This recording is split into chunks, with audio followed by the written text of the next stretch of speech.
Sometimes a man's greatest mistake becomes his greatest blessing. Sometimes being lost is exactly how you find your way home. Cal Brennan thought he was keeping a simple promise when he rode out to rebuild his cousin's storm-damaged house in Sweetwater, Texas. For 3 months, he worked alone on what he believed was the right property. He fixed the roof, mended fences, and rebuilt the porch. Every morning, he found fresh pie and hot coffee waiting for him, though he never saw who left them. The work felt right. The land felt like home.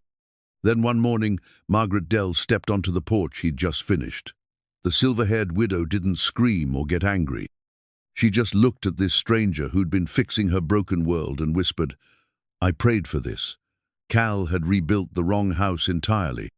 But what happens when the wrong choice leads you to exactly where you belong? Before we jump back in, tell us where you're tuning in from.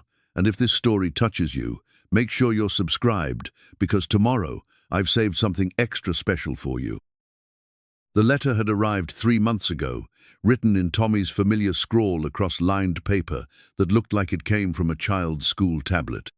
Cal Brennan had read it so many times the creases were wearing thin, but he could still make out every word. "Cal, I know it's been years, but I'm in a bind. Storm took half my roof and most of my fence. Can't manage the work myself anymore. If you could see your way clear to help, I'd be grateful. You know I wouldn't ask if I had anywhere else to turn." The letter was signed simply, Tommy, with an address in Sweetwater, Texas, and a crude map drawn in the margin showing a turnoff from the main road. No phone number, no return address beyond the town name. Just like Tommy to keep things simple, Cal had thought at the time. Cal folded the letter carefully and tucked it back into his shirt pocket, where it had lived for the past 3 months. He'd carried it through 2 states and countless miles, a constant reminder of the debt he owed. Not money. Tommy had never asked for that. Something deeper. Something that went back 15 years to a barn fire in Oklahoma and a man who'd risked his life to pull Cal from the flames. The morning sun cast long shadows across the Texas landscape as Cal guided his horse, Jasper, down the dusty road toward Sweetwater. His truck and trailer followed behind, loaded with tools, lumber, and everything he'd need for a major rebuilding job. He'd closed his carpentry business in Colorado for 2 months, turned away good-paying customers, all because of a piece of paper and a promise he'd made to himself long ago. The countryside rolled gently around him, dotted with mesquite trees and the occasional windmill. This was good land. Cal could see that. The kind of place where a man could build something lasting if he had the mind to. The kind of place where Tommy might have settled down after all his wandering years. Cal remembered Tommy as a restless sort, always talking about the next job, the next town, the next adventure. But people change, especially as they get older. Maybe Tommy had finally found his place, put down roots, built himself a home worth saving. The thought made Cal smile. Tommy deserved that kind of peace. The turnoff came exactly where Tommy's map indicated a dirt road, marked by a weathered wooden sign that read, Dell Lane. Cal almost missed it, the paint so faded it was barely visible. He turned Jasper down the narrow path, the horse's hooves raising small clouds of dust that settled on the morning glory vines growing wild along the fence line. The house appeared gradually through the trees, and Cal's breath caught in his throat. This wasn't the modest cabin he'd expected. It was a full 2-story farmhouse with a wraparound porch and gabled windows, the kind of place that spoke of generations and family dinners and Christmas mornings. The kind of place Tommy had always said he wanted, but never seemed to find. But the storm damage was evident everywhere. Shingles had blown off the roof in patches, leaving dark scars against the weathered wood. The porch railings sagged in places, and the front steps had partially collapsed. The fence that ran along the property line was down in several sections, posts snapped off or leaning at crazy angles. Cal dismounted and tied Jasper to a sturdy oak tree, then walked slowly around the property, assessing the damage. It was worse than Tommy's letter had indicated, but not beyond repair. The bones of the house were good, the foundation solid. With time and care, he could bring it back to its former glory. The silence was profound out here, broken only by the whisper of wind through the trees and the distant call of a meadowlark. Cal found himself breathing deeper, his shoulders relaxing for the first time in months. This place had a peace about it, a sense of rightness that settled into his bones. He unloaded his tools and materials methodically, stacking lumber in neat piles and organizing his equipment with the precision of a man who'd spent 30 years perfecting his craft. Every hammer had its place, every saw its purpose. Order from chaos, that was what carpentry was all about. The first morning, he'd started with the roof, climbing up with his ladder and tool belt to assess the damage up close. The shingles were old but good quality, the kind that would last another 20 years with proper maintenance. He worked steadily, replacing what was broken, reinforcing what was weak, his hands moving with the confidence of long practice. It was when he climbed down for lunch that he found the first gift. A thermos of coffee, still warm, sitting on a tree stump beside a slice of apple pie wrapped in a clean dishcloth. Cal looked around, expecting to see Tommy or perhaps a neighbor, but the property was as empty as when he'd arrived. He called out a greeting, but only the wind answered. The coffee was perfect strong and black, exactly how he liked it. The pie was even better, flaky crust and tender apples with just enough cinnamon to make it interesting. Cal ate slowly, savoring each bite, wondering who his benefactor might be. The same thing happened the next morning, and the next. Always the same stump, always the same thermos, always something different to eat: cornbread with honey, beef stew in a mason jar, biscuits and gravy that reminded him of his grandmother's cooking. Never too much, never too little, always perfectly timed for when he'd be ready for a break. Cal began to look forward to these mysterious meals, checking the stump each morning like a child, looking for presents. He left notes of thanks, but they were never acknowledged. He tried staying hidden to catch a glimpse of his benefactor, but somehow the food always appeared when he wasn't watching. The work became a rhythm, a meditation of sorts. Cal would rise with the sun, check the stump for his breakfast, then lose himself in the steady progression of repair and restoration. He rehung the porch railing, replaced the broken steps, patched the roof with meticulous care. Each task completed brought a deep satisfaction, the kind that came from creating something lasting with his own hands. The property began to transform under his attention. The house stood straighter, the porch no longer sagged, the fence marched in perfect lines across the rolling fields. Cal found himself taking pride in the work, imagining Tommy's reaction when he returned to find his home restored. The evenings were the hardest. With the work done for the day, Cal would sit on the porch he'd rebuilt, watching the sun set over the Texas landscape, and wonder about the person who'd been feeding him. It felt like a kindness from another time, the sort of neighborly gesture that spoke of community and care. Maybe this was what Tommy had found here, not just a place to live, but a place to belong. Week by week, the property took on new life. Cal repaired the barn, fixed the well pump, even planted a small garden behind the house. The land seemed to welcome his efforts, responding to his care with an almost visible gratitude. He began to understand why Tommy had settled here, why he'd put down roots in this gentle corner of Texas. The mysterious meals continued, each one a small blessing that made the work feel less like labor and more like a gift. Cal had stopped trying to solve the puzzle of his benefactor, content to accept the kindness as it came.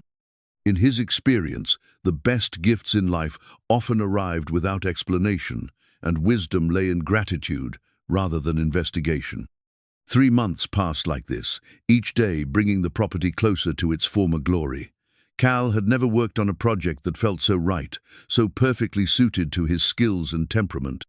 He began to think that maybe when Tommy returned, he might ask Cal to stay on, help maintain the place, perhaps even partner in whatever life Tommy was building here. But Tommy never came, and Cal never saw another soul on the property, though the meals continued to appear like clockwork, each one a small miracle of timing and care. It was on a golden morning in late September, with the air crisp and the leaves just beginning to turn, that Cal's carefully constructed understanding of his situation came crashing down. He was putting the finishing touches on the porch railing, sanding the wood to a smooth shine, when he heard footsteps on the gravel path. He looked up to see a woman approaching, and his heart stopped. She was perhaps 60, with silver hair braided and pinned in a neat coil, wearing a simple dress and an expression of wonder mixed with tears. She walked with the measured pace of someone who belonged here, who had every right to be here. "Ma'am," Cal said, setting down his sandpaper and straightening, "I'm Cal Brennan. I'm here working on Tommy's place."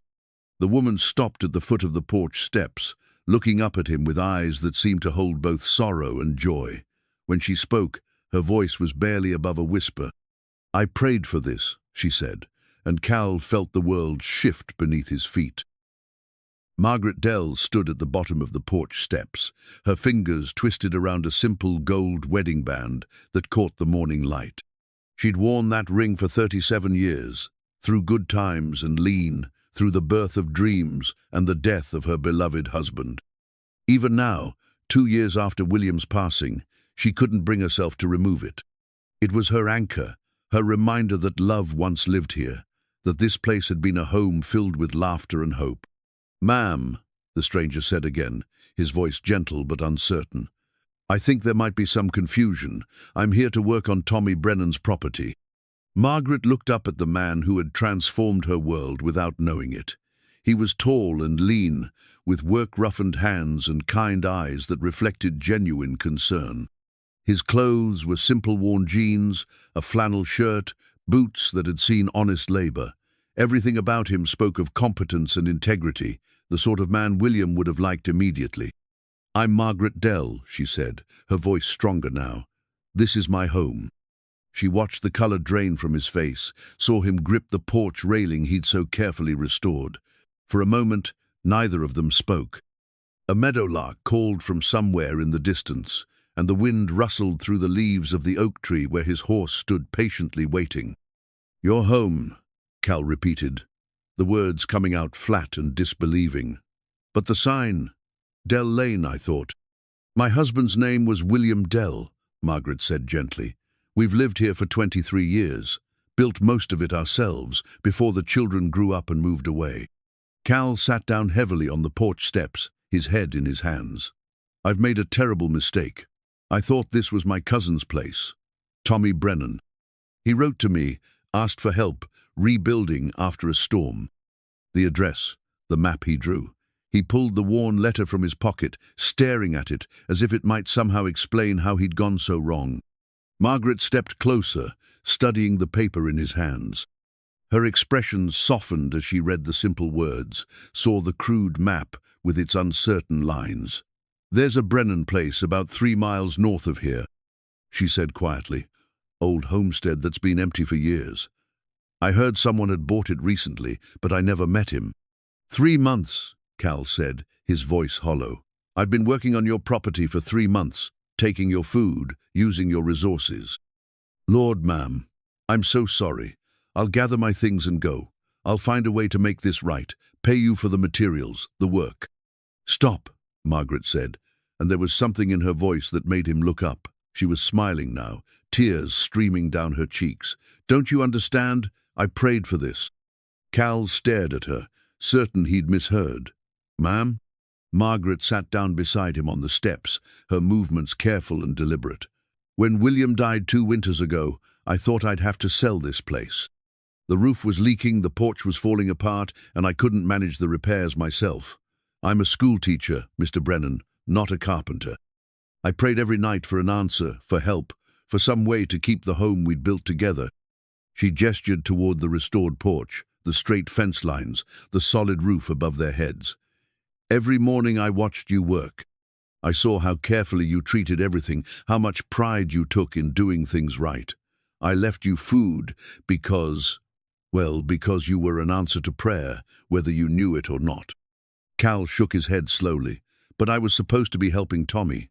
I gave my word." "And you will," Margaret said. "But maybe you were meant to help me first. Maybe this wasn't a mistake at all." They sat in silence for a long moment, the weight of the situation settling between them. Cal had spent 30 years building and fixing things, but he'd never encountered anything quite like this. His entire understanding of the past 3 months had to be rewritten, recalibrated around this gentle woman who spoke of prayer and providence as easily as others discussed the weather. "Tell me about your husband," Cal said finally. Margaret's smile was soft, tinged with the particular sadness of someone who'd loved deeply and lost completely. "William was a good man. Taught high school mathematics for 35 years, coached the baseball team, helped every kid who needed it, whether they were his students or not. We met at a church social when I was 22 and he was 24. He proposed 6 months later under that oak tree where your horse is standing." She pointed to the tree, and Cal could almost see it, a young couple full of dreams, planning a life together on this gentle piece of Texas soil. "We had 3 children," Margaret continued. "Sarah's a nurse in Dallas, Michael's in the Air Force stationed in Colorado, and James teaches school in Austin. They wanted me to move closer to one of them after William passed, but I couldn't leave. This place, it's where our life happened, where we raised our babies, celebrated birthdays, mourned losses. William's buried in the cemetery just down the road, and I visit him every Sunday after church." Cal found himself leaning forward, drawn into her story. There was something about the way she spoke, unhurried, thoughtful, honest, that reminded him of his own grandmother, a woman who'd understood that life's greatest treasures were often its simplest ones. "The storm that damaged your place," Cal said. "When did it happen?" "Last spring, March 23rd. Margaret's voice caught slightly. "It was the 2nd anniversary of William's death. I stood in this yard and watched that tornado tear across our fence line, take shingles off the roof, break the porch railing William had built with his own hands. I felt like God was asking me to let go, to move on, to stop clinging to the past. But you didn't." "No, I didn't. I got stubborn." She laughed, but it wasn't entirely happy. "I told God that if he wanted me to leave this place, he'd have to make it clearer than a storm. And if he wanted me to stay, he'd have to send help, because I couldn't do it alone." Cal felt a chill that had nothing to do with the morning air, and then I showed up.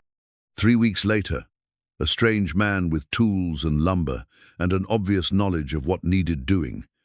You think that was coincidence? Cal had never been particularly religious, though he'd been raised in the church and maintained a respectful relationship with the Almighty. But sitting here on this porch, listening to this woman's story, he found it hard to argue with her logic. The timing was too perfect, the circumstances too specific. "I should have introduced myself sooner," Margaret said. "But I was afraid if I did, you'd leave. And I needed to see this place whole again. William loved this house so much, he'd hate to see it falling apart. Why didn't you ever try to hire someone?" Margaret's laugh was rueful. "With what money? Teachers don't make much, and William's pension barely covers the taxes and utilities. I've been living on vegetables from the garden and what little I can scrape together. The food I brought you was about the only way I could repay your kindness." The pieces were falling into place now, painting a picture that made Cal's chest tight with emotion. This woman had been struggling alone, watching her husband's dream crumble around her, using her meager resources to feed a stranger who was unknowingly saving her world. "Ma'am," Cal said, his voice rough. "Margaret, I made a mistake coming here, but I'll be damned if I'm going to make another one by leaving before this is finished." She turned to look at him, hope and wariness warring in her expression. "What do you mean?" "I mean your place isn't done yet.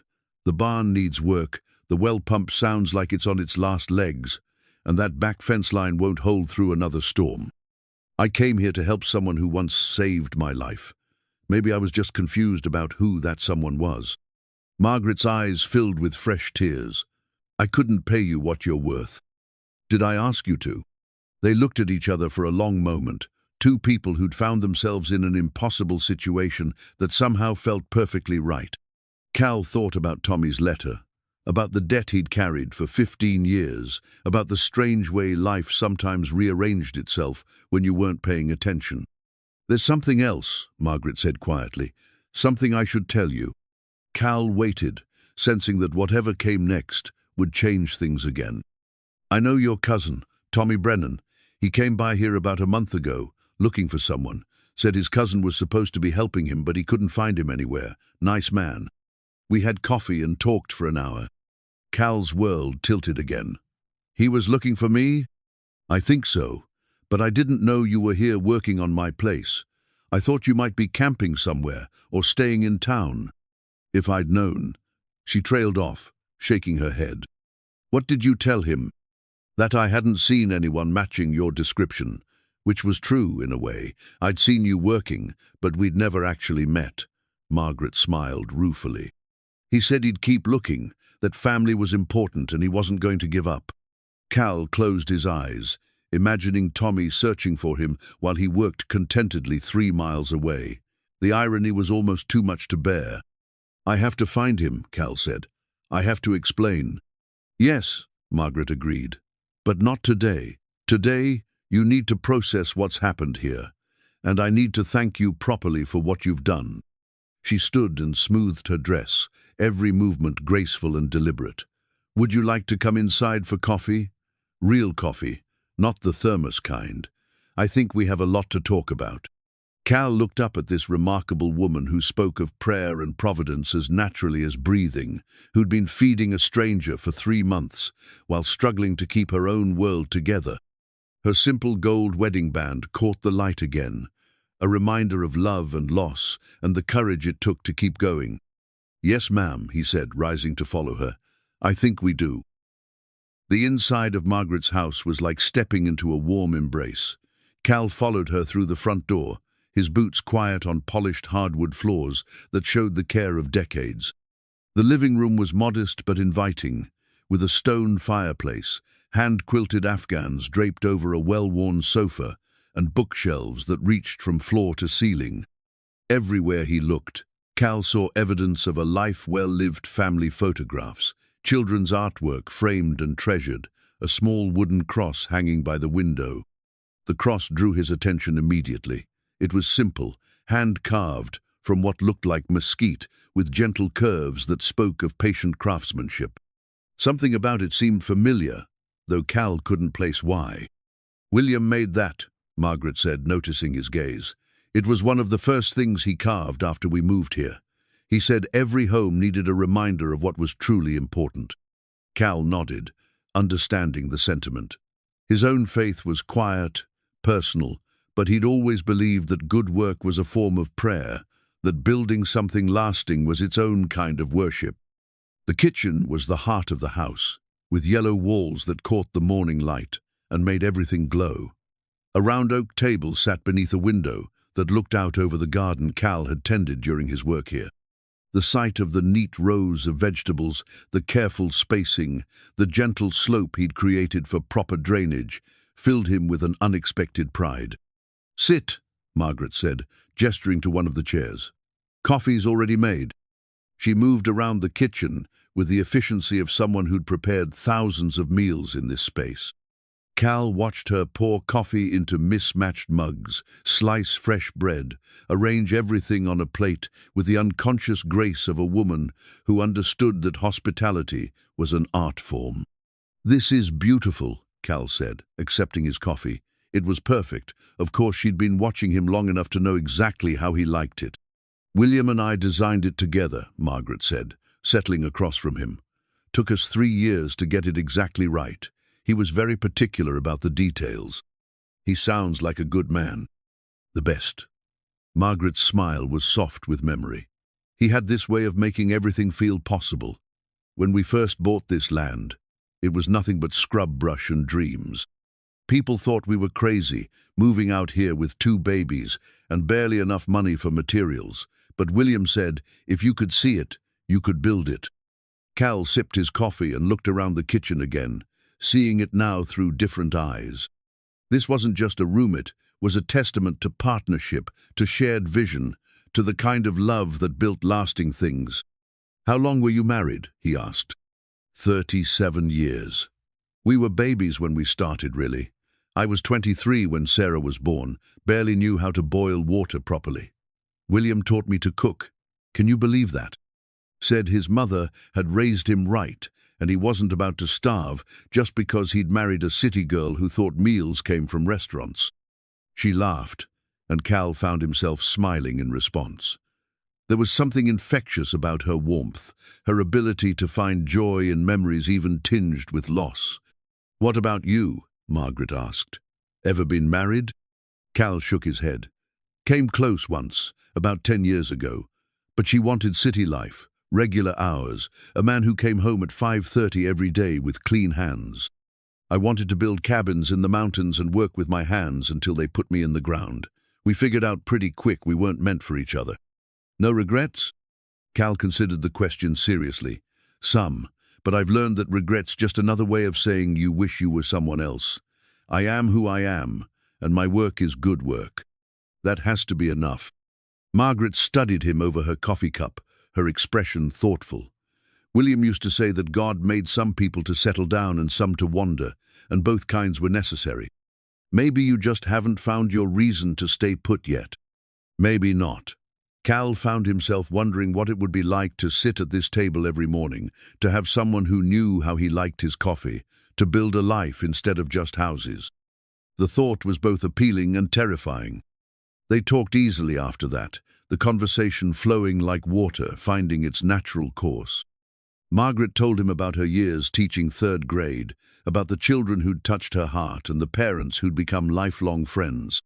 She spoke of the rhythm of small-town life, of church socials and school plays, and community gardens where neighbors shared both vegetables and sorrows. Cal found himself sharing stories, too, about the cabin he'd built in the Colorado mountains, about the satisfaction of creating something beautiful from raw materials, about the clients who'd become friends and the projects that had challenged his skills. He told her about Tommy, about the barn fire, and the debt that had driven him across 2 states to honor a promise. "He saved your life," Margaret said, and it wasn't a question. "More than that, he saved who I was, who I could become. I was 19, cocky as they come, thought I knew everything about everything. Took a job helping rebuild a barn outside Tulsa, and I was cutting corners, rushing the work, showing off for the other guys. When that barn caught fire, it was my shoddy wiring that caused it." Cal stared into his coffee, remembering the heat, the smoke, the crushing weight of guilt and timber. Tommy was just a hired hand like me, but when he saw I was trapped, he didn't hesitate. Pulled me out of there, burned his hands pretty bad doing it. Could have left me, and nobody would have blamed him. But he didn't. No, he didn't. And afterward, when I was lying in the hospital feeling sorry for myself, he came to visit. Didn't lecture me, didn't make me feel worse than I already did. Just said that good men make mistakes, but great men learn from them.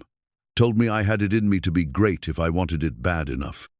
Margaret reached across the table and touched his hand briefly, a gesture of comfort that felt as natural as breathing. "And you became great." Cal shrugged, uncomfortable with the praise. "I became careful. I became someone who takes pride in doing things right. Maybe that's the same thing. Maybe it is." They sat in comfortable silence for a while, the kind of quiet that spoke of understanding rather than awkwardness. Through the kitchen window, Cal could see the work he'd done over the past 3 months. The straight fence lines, the repaired barn, the garden that was thriving under the autumn sun. It felt strange to see it all from this angle, from inside the life he'd been unknowingly preserving. "What happens now?" Margaret asked eventually. It was the question Cal had been avoiding, the one that made his chest tight, with conflicting loyalties. "I need to find Tommy. I need to explain what happened and help him with his place." "Of course you do. But I also need to finish what I started here. That back fence won't last through another storm, and your well pump is making noises that worry me." Margaret's expression was carefully neutral. "You don't owe me anything, Cal. You've already done more than I ever dared hope for." "This isn't about owing." Cal stood and walked to the window, looking out at the land that had somehow become precious to him. "This is about doing things right. About not leaving a job half-finished. And after, when everything's repaired and perfect." That was the question he couldn't answer, the one that kept him awake at night staring at the ceiling of his camper. What came after? Where did a man go when he'd found something he didn't know he was looking for?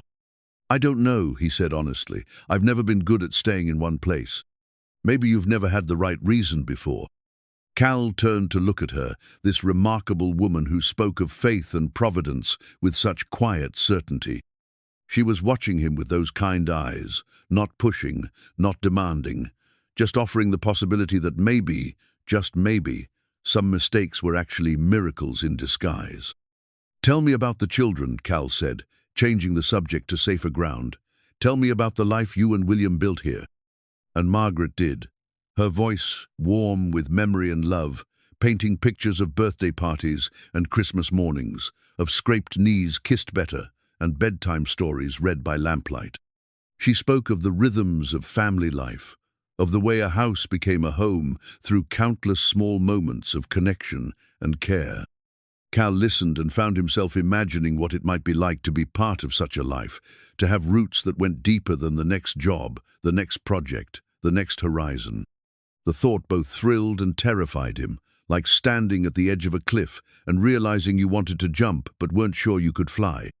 Outside, the sun climbed higher, marking the passage of another morning in a life that had suddenly become far more complicated than he'd ever imagined. But as he sat in Margaret's kitchen, listening to her stories and drinking her perfect coffee, Cal began to think that maybe complicated wasn't always a bad thing. Maybe sometimes complicated was just another word for meaningful. The leather of Cal's tool belt was worn smooth from 30 years of honest use, the brass buckles tarnished to a warm glow that spoke of countless projects and careful maintenance. His father had given it to him on his 18th birthday, along with a handshake and some advice about the dignity of working with your hands. "A man's tools are sacred," his father had said. "Treat them right, and they'll serve you true for a lifetime." Cal had kept that promise. Every evening, he cleaned each tool meticulously, checked for damage, ensured everything was sharp and ready for the next day's work. The ritual had become as natural as breathing, a meditation that connected him to his craft and to the generations of craftsmen who'd come before. Now, as he strapped on the familiar weight of the belt and prepared for another day's work on Margaret's property, Cal felt the comfort of routine mixed with something newer, sense of purpose that went beyond mere obligation. Yesterday's revelations had changed everything and nothing. He was still a carpenter with a job to do. He was still a man who honored his commitments. But now he understood that some commitments chose you rather than the other way around. Margaret appeared on the porch as he was loading his truck, carrying a thermos and a wrapped bundle that he now knew contained breakfast made with care and limited resources. The sight of her moving carefully down the steps he'd rebuilt filled him with an unexpected tenderness. "Morning," she said, her voice carrying the slight formality of two people, still learning how to be comfortable with each other's presence. "I thought you might like coffee for the road." "Where am I going?" Cal asked, accepting the thermos and noting how her fingers brushed his briefly in the exchange. "To find your cousin, of course. I can't have you working here while he's somewhere wondering where you are. It wouldn't be right." Cal studied her face, looking for signs of dismissal or rejection, but found only the same gentle determination that had kept her here alone for 2 years. "And after I explain things to Tommy? After you come back and we figure out what comes next. If you want to." The last 3 words were soft, hesitant, but they carried the weight of possibility. Cal felt something shift in his chest, a loosening of old habits and assumptions about the shape his life had to take. "I want to," he said, surprised by how easily the words came. "But first, let me check that fence line one more time, and the pump housing needs another coat of weather seal." Margaret smiled, and Cal realized he was already looking forward to earning that expression again. "Always finishing what you start. It's what my father taught me." They worked together that morning, Cal completing the final touches on the repair work, while Margaret tended her garden and prepared for the school day ahead. She moved through her routines with the same methodical care Cal brought to his carpentry, and he found himself studying the way she approached each task, the gentle efficiency, the attention to detail, the obvious pride in doing things properly. "You're a good teacher," he said during a break, watching her collect vegetables for the day's lunch. "How can you tell?" "Same way you can tell a good carpenter. It's in how you handle the tools of your trade, how you think 3 steps ahead, how you care about the outcome even when no one's watching. Margaret paused in her harvesting, a tomato cradled in her palm.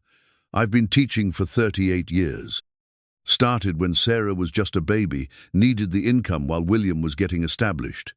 Thought it would be temporary, just until we got on our feet. But you stayed. I stayed. Turns out I loved it, loved. Watching children discover they were capable of more than they knew.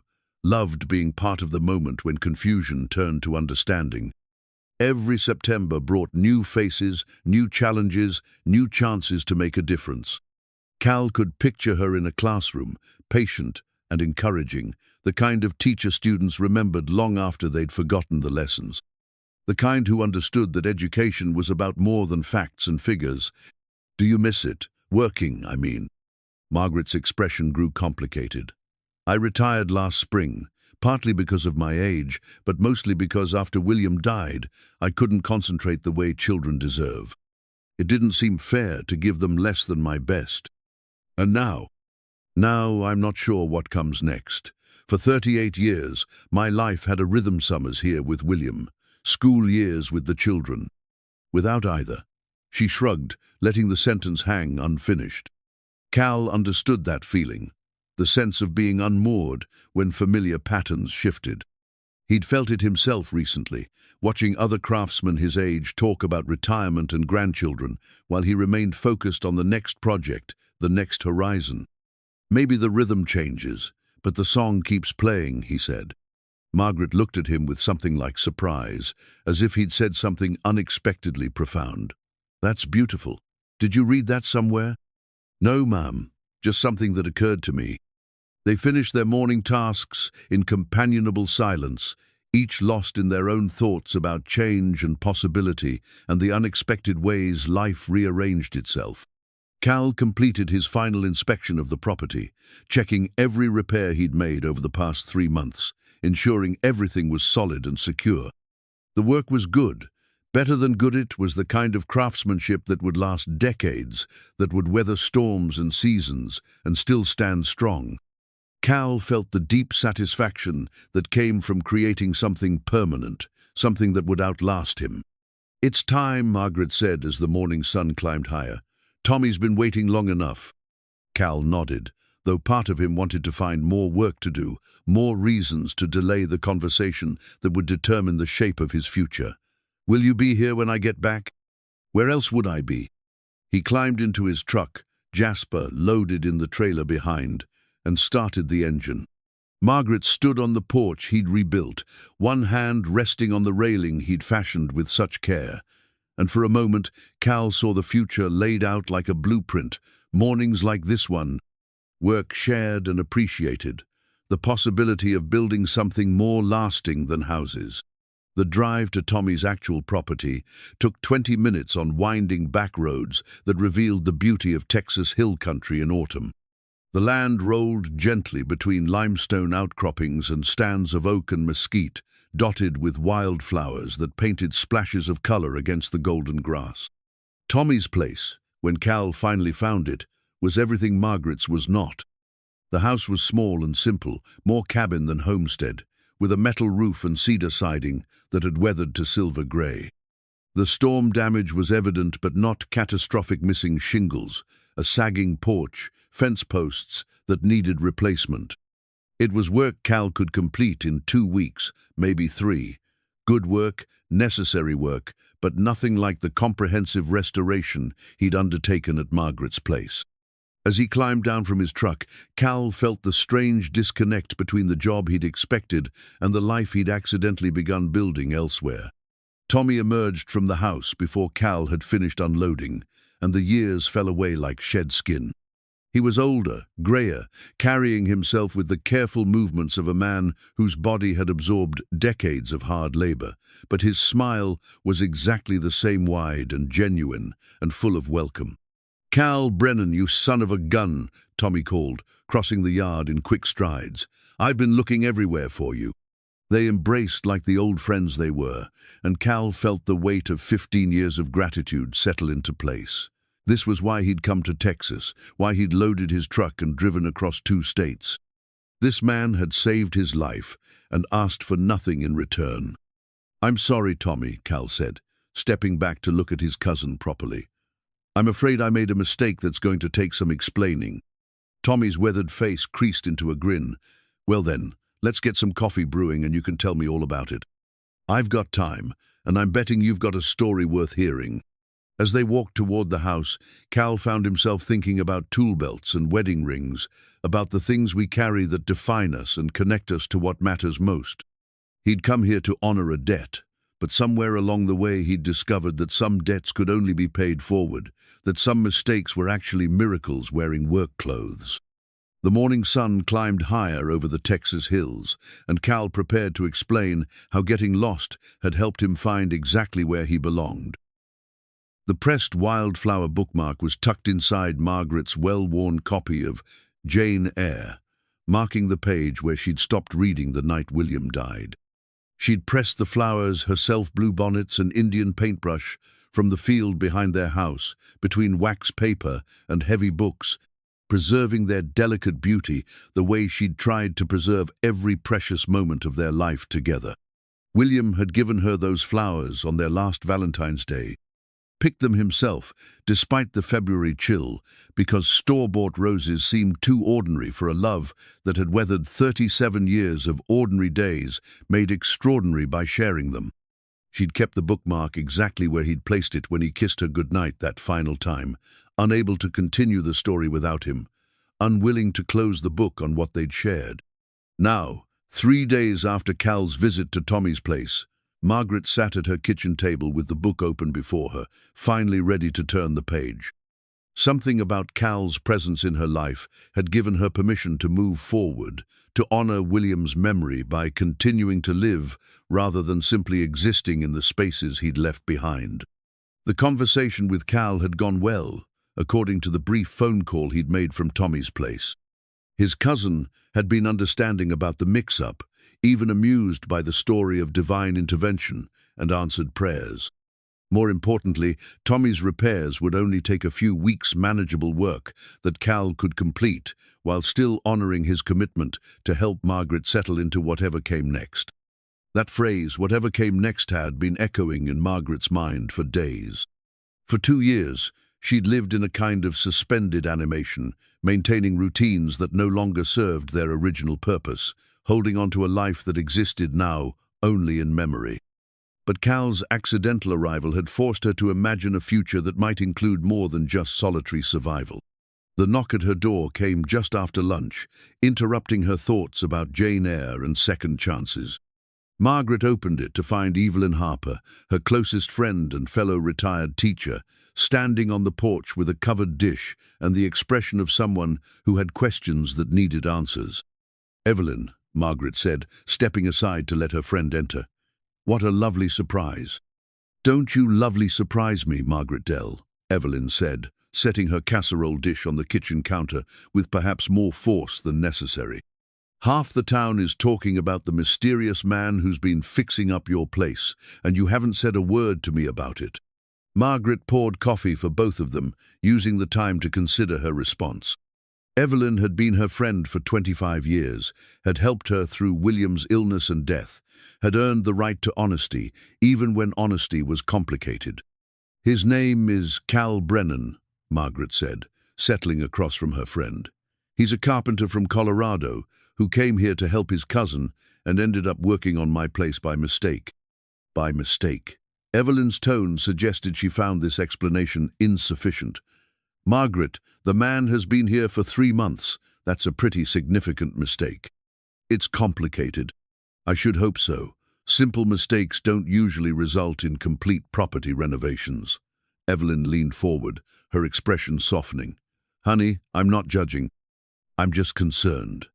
You've been alone for 2 years, and suddenly there's a strange man living on your property, doing work you can't afford to pay for. It raises questions."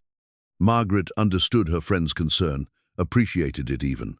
Evelyn had 3 daughters and a protective instinct that extended to everyone she cared about. But there was no way to explain Cal's presence without sounding either naive or delusional. "He's a good man, Evelyn, honest and kind, and Margaret paused, searching for words that wouldn't reveal too much. He reminds me of William in some ways. The way he approaches work, the pride he takes in doing things right. And you're comfortable with him being here? More than comfortable, I feel. Margaret hesitated, then decided on honesty. I feel less alone than I have in 2 years. Not because of anything romantic, she added quickly, seeing Evelyn's raised eyebrow.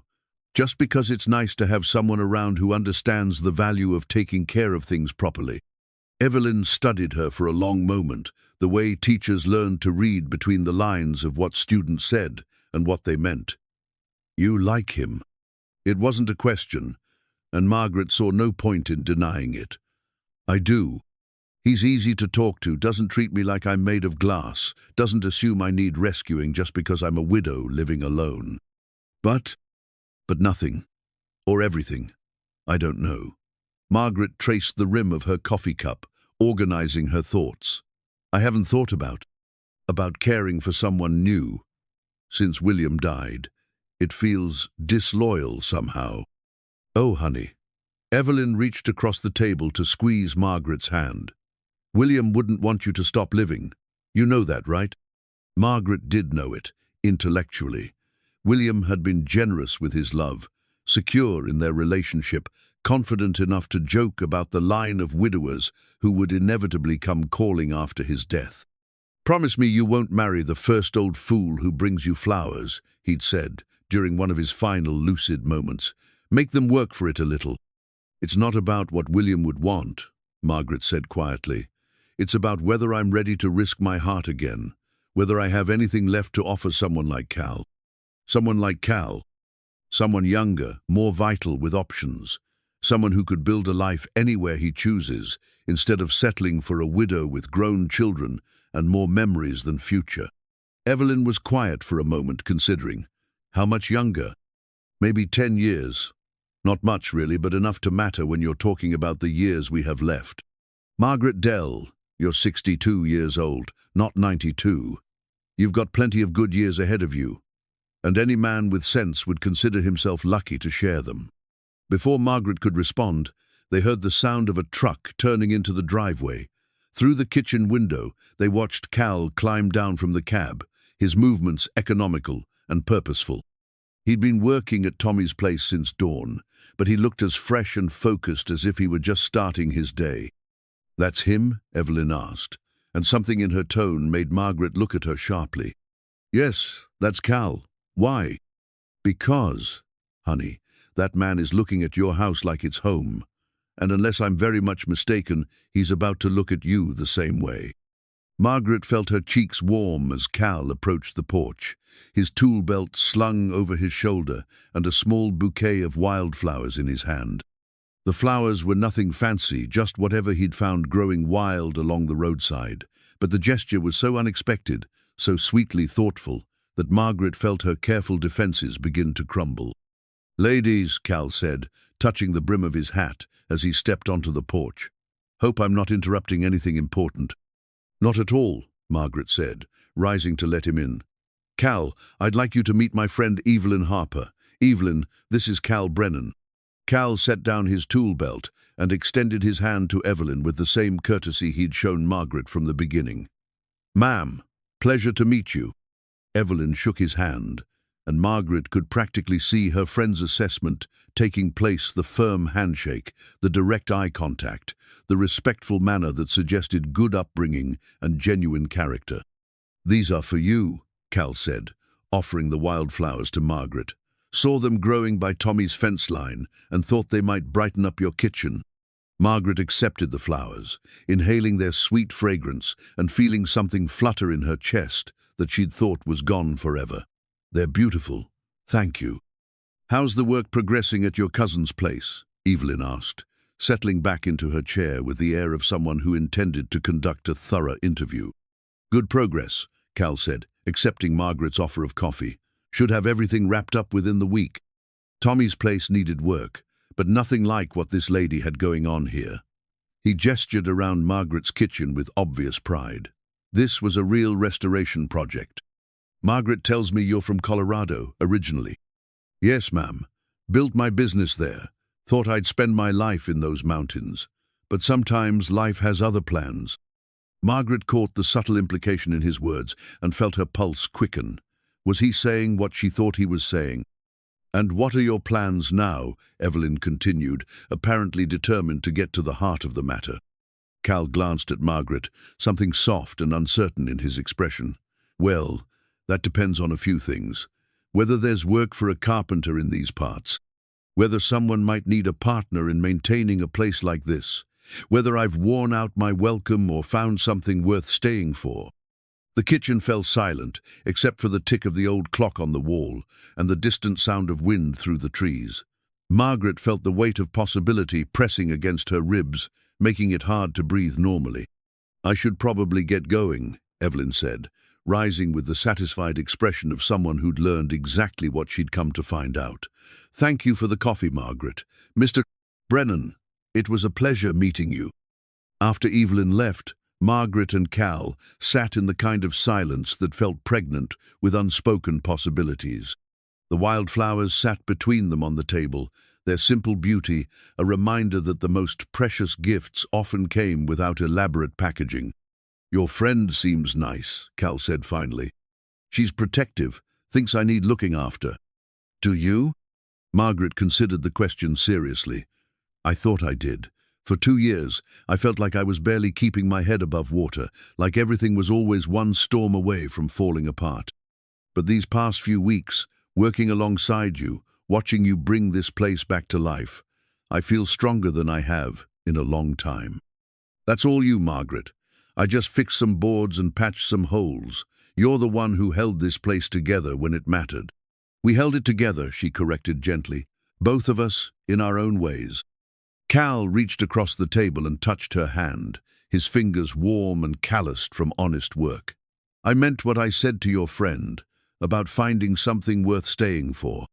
Margaret looked down at their joined hands, at the contrast between his strength and her delicacy, at the way their fingers seemed to fit together as naturally as mortise and tenon. "And I meant what I said about feeling stronger. But Cal, we need to be realistic about what this is, what it could become."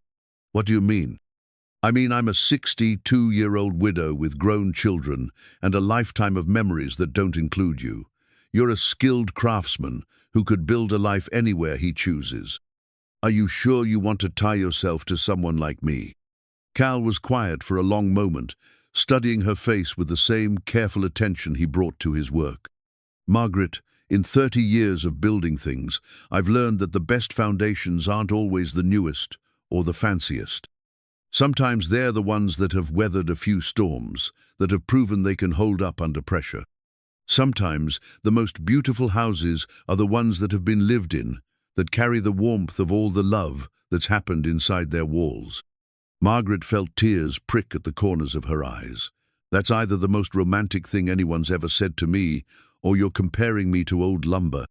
Cal laughed, the sound rich and warm in the afternoon light. "Both, maybe. Is that okay?" Margaret squeezed his hand, feeling the calluses that spoke of decades spent creating beautiful, lasting things. More than okay, perfect actually. Outside, the autumn sun slanted through the kitchen window, illuminating the wildflowers and casting everything in golden light. Margaret thought about pressed flowers and interrupted stories, about the courage it took to turn the page and trust that the next chapter might be even better than the last. For the first time in 2 years, the future felt like something to anticipate rather than endure. The antique brass compass arrived on a Thursday morning in a package that had been forwarded 3 times before finding its way to Margaret's address. Cal recognized Tommy's handwriting on the brown paper wrapping, though the postmark was dated nearly 4 months ago. He turned the package over in his hands, wondering at the strange timing of its arrival, just as he'd begun to imagine a future that didn't involve constant movement from one job to the next. "What is it?" Margaret asked, looking up from her grading. She'd returned to substitute teaching at the local elementary school, finding joy in the classroom that she'd thought was lost forever. Watching her work with the children, seeing her face light up when a struggling student finally grasped a concept, Cal had begun to understand the depth of her calling. "Something from Tommy," Cal said, carefully unwrapping the package. Inside was an old compass in a brass case, tarnished with age but still functional, along with a note written on familiar lined paper. "Cal," the note read, "found this in Dad's things after the funeral. Thought you might like to have it, seeing as how you always had trouble finding your way."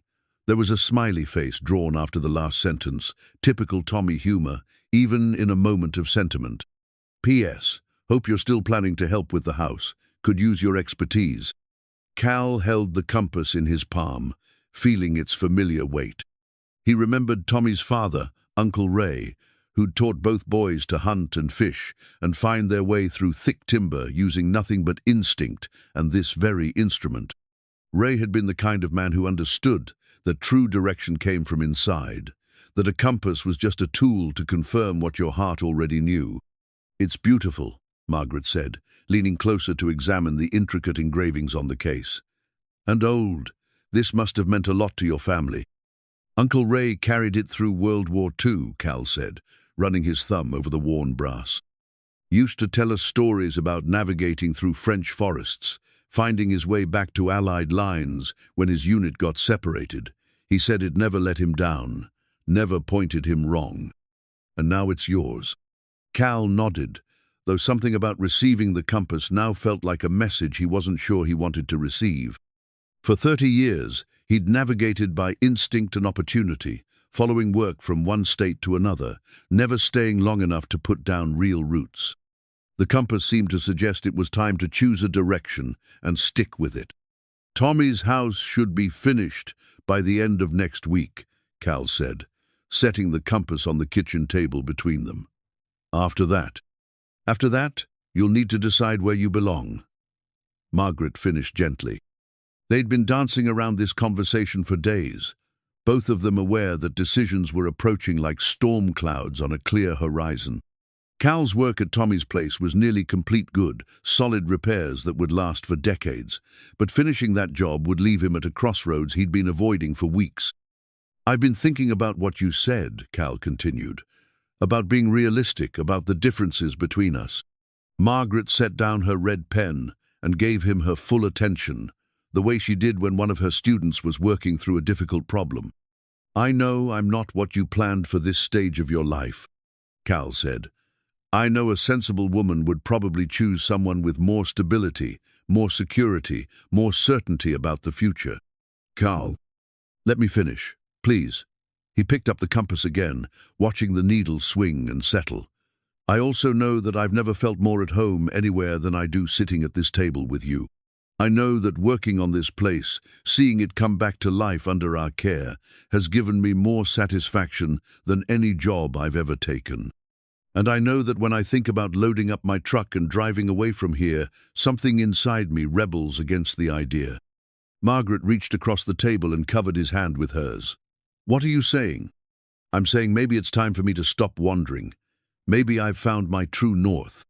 The words hung in the air between them, heavy with possibility and fear, and the weight of choices that couldn't be undone. Cal felt like he was standing at the edge of a cliff, knowing that jumping would either lead to flight or falling, but unable to remain safely on solid ground. "There's something else," Margaret said quietly. "Something I need to tell you." Cal felt his stomach tighten, preparing for the gentle rejection he'd been half expecting. Margaret was too kind to hurt him deliberately, but kindness could sometimes be the sharpest blade. "The school board offered me a position," she said. "Not substitute teaching, a real job. 3rd grade, starting next semester. Mrs. Patterson is retiring early, and they want me to take her class." "That's wonderful," Cal said, and meant it. "You belong in that classroom." It would mean staying here permanently, committing to another few years at least, maybe more. No traveling, no major changes, just the routine of teaching and living in the same place year after year. Cal studied her face, looking for clues about how she felt about the offer. "Is that what you want?" "I thought it was. For weeks, I've been telling myself that routine was good, that stability was what I needed. But then you started talking about staying, about building something here together, and I realized that what I really want is to share that routine with someone who understands its value." "Margaret, I'm scared, Cal." The admission came out in a rush, as if she'd been holding it back for days. "I'm scared of caring about someone again, of building a life that depends on another person's presence. When William died, I thought the pain would kill me. I don't know if I'm strong enough to risk that kind of loss again." Cal set the compass down and reached for both her hands, holding them steady while she worked through emotions that had been building like pressure in a sealed container. "I'm scared too," he admitted. "I've spent 30 years avoiding exactly this kind of entanglement. Building things I could walk away from, taking jobs that had clear endpoints, keeping my life simple enough to fit in the back of a truck. What you're offering, what we're talking about, it's the opposite of everything I've trained myself to want. Then maybe we're both crazy. Maybe. Or maybe we're finally brave enough to want something that matters more than safety." Margaret looked down at their joined hands, at the contrast between his strength and her gentleness, at the way their different histories had somehow led them to this moment of shared vulnerability. "I accepted the teaching position," she said. "This morning before you got here, I called and told them yes." Cal felt something loosen in his chest, a tension he hadn't realized he'd been carrying. "Good, that's exactly right. And I've been thinking about the practical things. If you decided to stay, I mean. There's enough land here for a workshop, if you wanted to keep doing carpentry work. Plenty of folks in the county who need someone reliable for repairs and renovations. And the house is big enough for two people who like each other's company. Are you asking me to move in with you, Margaret Dell?" She blushed like a schoolgirl, but her voice was steady when she answered. "I'm asking if you'd like to try building something together, something more than just repairs and renovations, something that might last." Cal picked up the compass one more time, watching the needle point steadily north. Uncle Ray had been right, it never pointed wrong, never led you astray if you had the courage to follow where it directed. And right now, it was pointing straight at the woman across from him, at the life they could build together if they were brave enough to try. "Yes," he said simply, "I'd like that very much." Margaret's smile was brighter than the afternoon sun, streaming through the kitchen window. "Then I guess we should start making plans." "I guess we should." Outside, the autumn wind rustled through the trees that Cal had learned to love, across the land that had become precious to him through sweat and care, and the strange alchemy of finding home in an unexpected place. The compass sat between them on the table, its needle steady and sure, pointing toward a future neither of them had planned, but both were ready to embrace. For the first time in 30 years, Cal Brennan knew exactly where he belonged. The manila envelope arrived by certified mail on a Saturday morning, requiring Margaret's signature and bearing the official seal of Sweetwater County Records Office. She signed for it with growing curiosity, wondering what business the county might have with her that couldn't wait for regular mail delivery.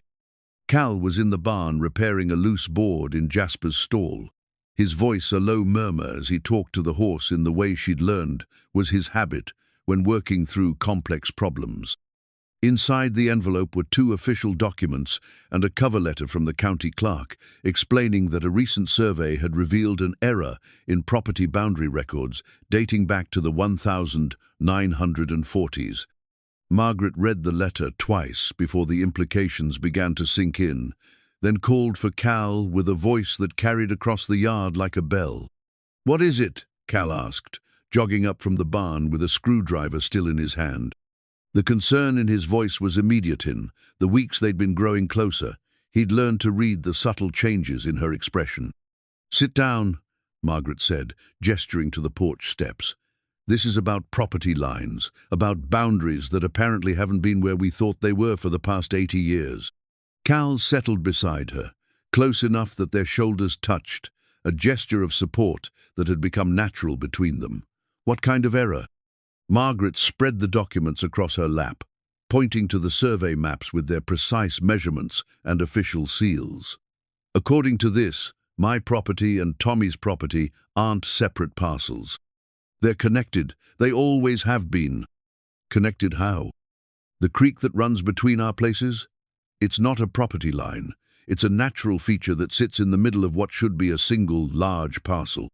Somewhere along the way, the records got confused. Families split up the land based on incorrect surveys, and the error just got perpetuated through generations of sales and transfers. Cal studied the maps, his carpenter's eye processing the measurements and boundaries with growing amazement. "You're saying Tommy and I have been neighbors this whole time, not strangers working on separate properties 3 miles apart?" "I'm saying more than that." Margaret's voice carried a wonder that bordered on awe. "According to these deeds, William and I bought our portion from Tommy's grandfather in 1962. We've been farming adjacent sections of what was originally the old Brennan family homestead. Tommy's great-grandfather settled this entire area, built the original cabin where Tommy lives now, and gradually expanded the holdings as his family grew. The implications hit Cal like a physical force. The land I've been working on, the property I fell in love with, it's part of my family's original settlement." More than that, Margaret turned to face him fully, her eyes bright with tears and something that looked like divine recognition. "Cal, your mistake wasn't really a mistake at all. You came here following your cousin's directions, and you ended up exactly where you belonged in land your family helped settle, working on a house that was always meant to be connected to Tommy's place." Cal felt the world tilt around him, past and present, rearranging themselves into a pattern that seemed too perfect to be coincidence. He thought about the sense of rightness he'd felt from his first day on Margaret's property, the way the land had seemed to welcome his efforts, the strange feeling that he was restoring something that belonged to him in ways deeper than legal ownership. "There's more," Margaret said, her voice soft with wonder. "The county clerk included some historical records. Look at this." She handed him a photocopy of an old document, yellowed with age and written in the careful script of another era. It was a deed transfer from 1943, signed by Raymond Brennan, Uncle Ray, Tommy's father, selling the western portion of the family property to help finance his military service during World War II. "Ray sold part of the land to pay for the war effort," Cal said, reading the document with growing amazement. "And the buyer was James Dell, William's father." Margaret's voice was barely above a whisper. "Cal, our families have been connected for almost 80 years.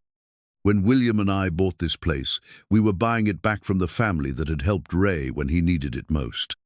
Cal set the documents down with shaking hands, his mind racing through the implications.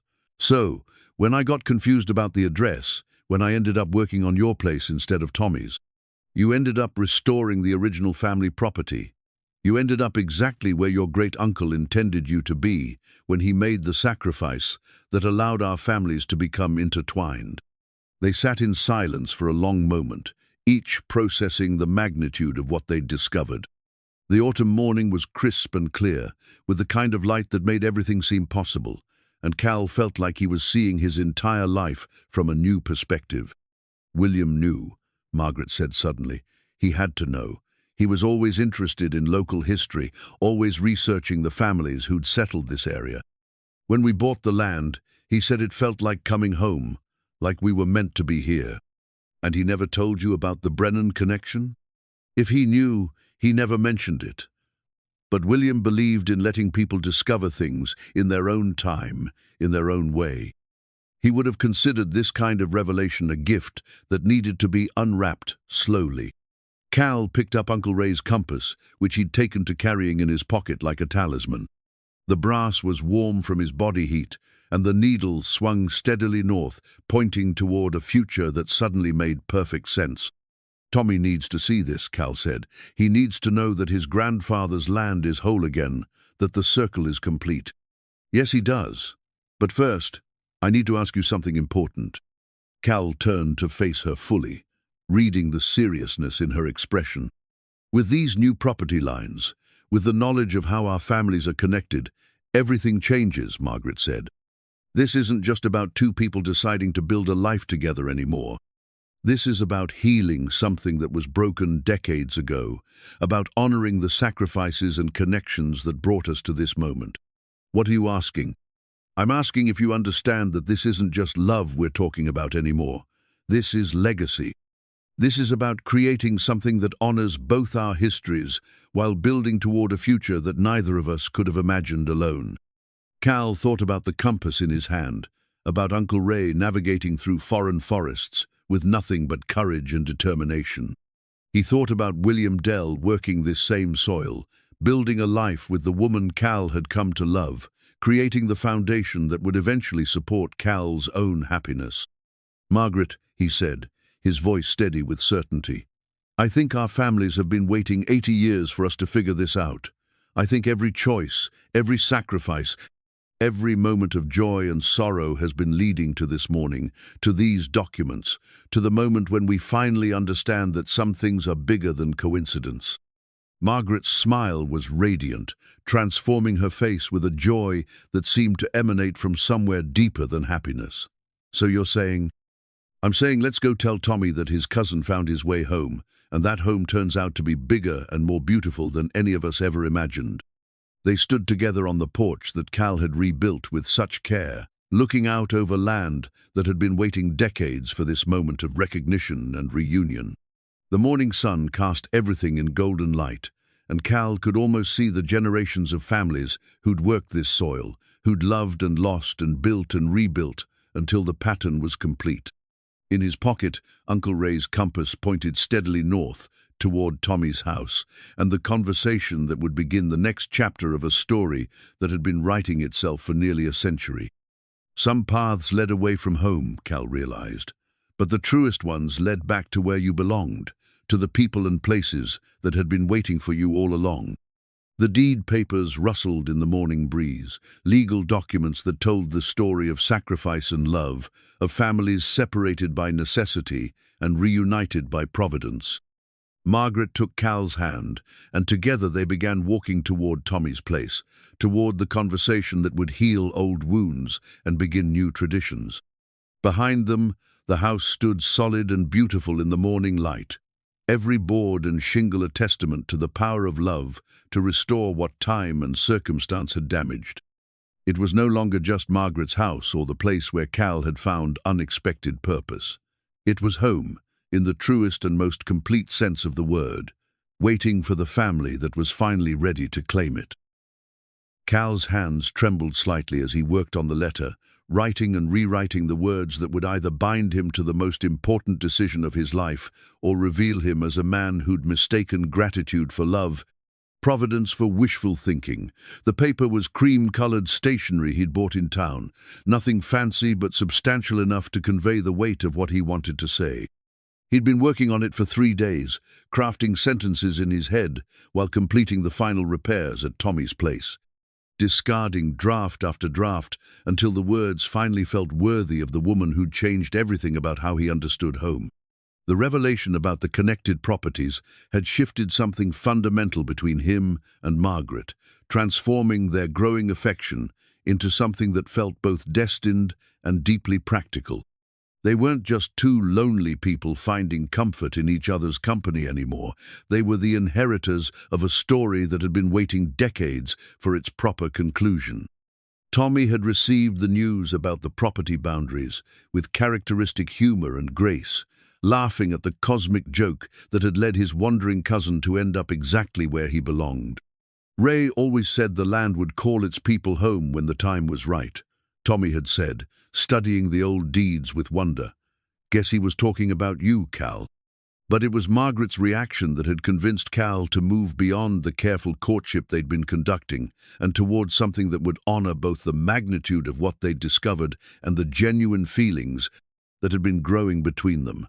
When she'd looked at those property documents, she hadn't seen legal technicalities or convenient coincidences. She'd seen the hand of God working through time and circumstance to bring healing to old wounds, completion to interrupted stories. "I need to do this right," Cal had told Tommy that morning, showing him the letter he'd been working on. "If I'm going to ask her to marry me, it needs to be more than just impulse or convenience. It needs to acknowledge what this means for both our families, for the land, for the future we're talking about building together." Tommy had read the letter carefully, his weathered face serious with the weight of being asked to judge something so important. "It's good, Cal. Honest and respectful and romantic without being foolish about the realities. She'll appreciate that you took the time to get it right. Now, as the sun set over the Texas hills, Cal sat at Tommy's kitchen table putting the finishing touches on what would either be the most important letter he'd ever written or the most eloquent goodbye to the best thing that had ever happened to him. The words had to be perfect because Margaret deserved nothing less than a proposal that honored both her intelligence and her heart. "My dear Margaret," the letter began, "I've written this letter a dozen times, searching for words that could adequately express what you've come to mean to me and what I hope our future might hold.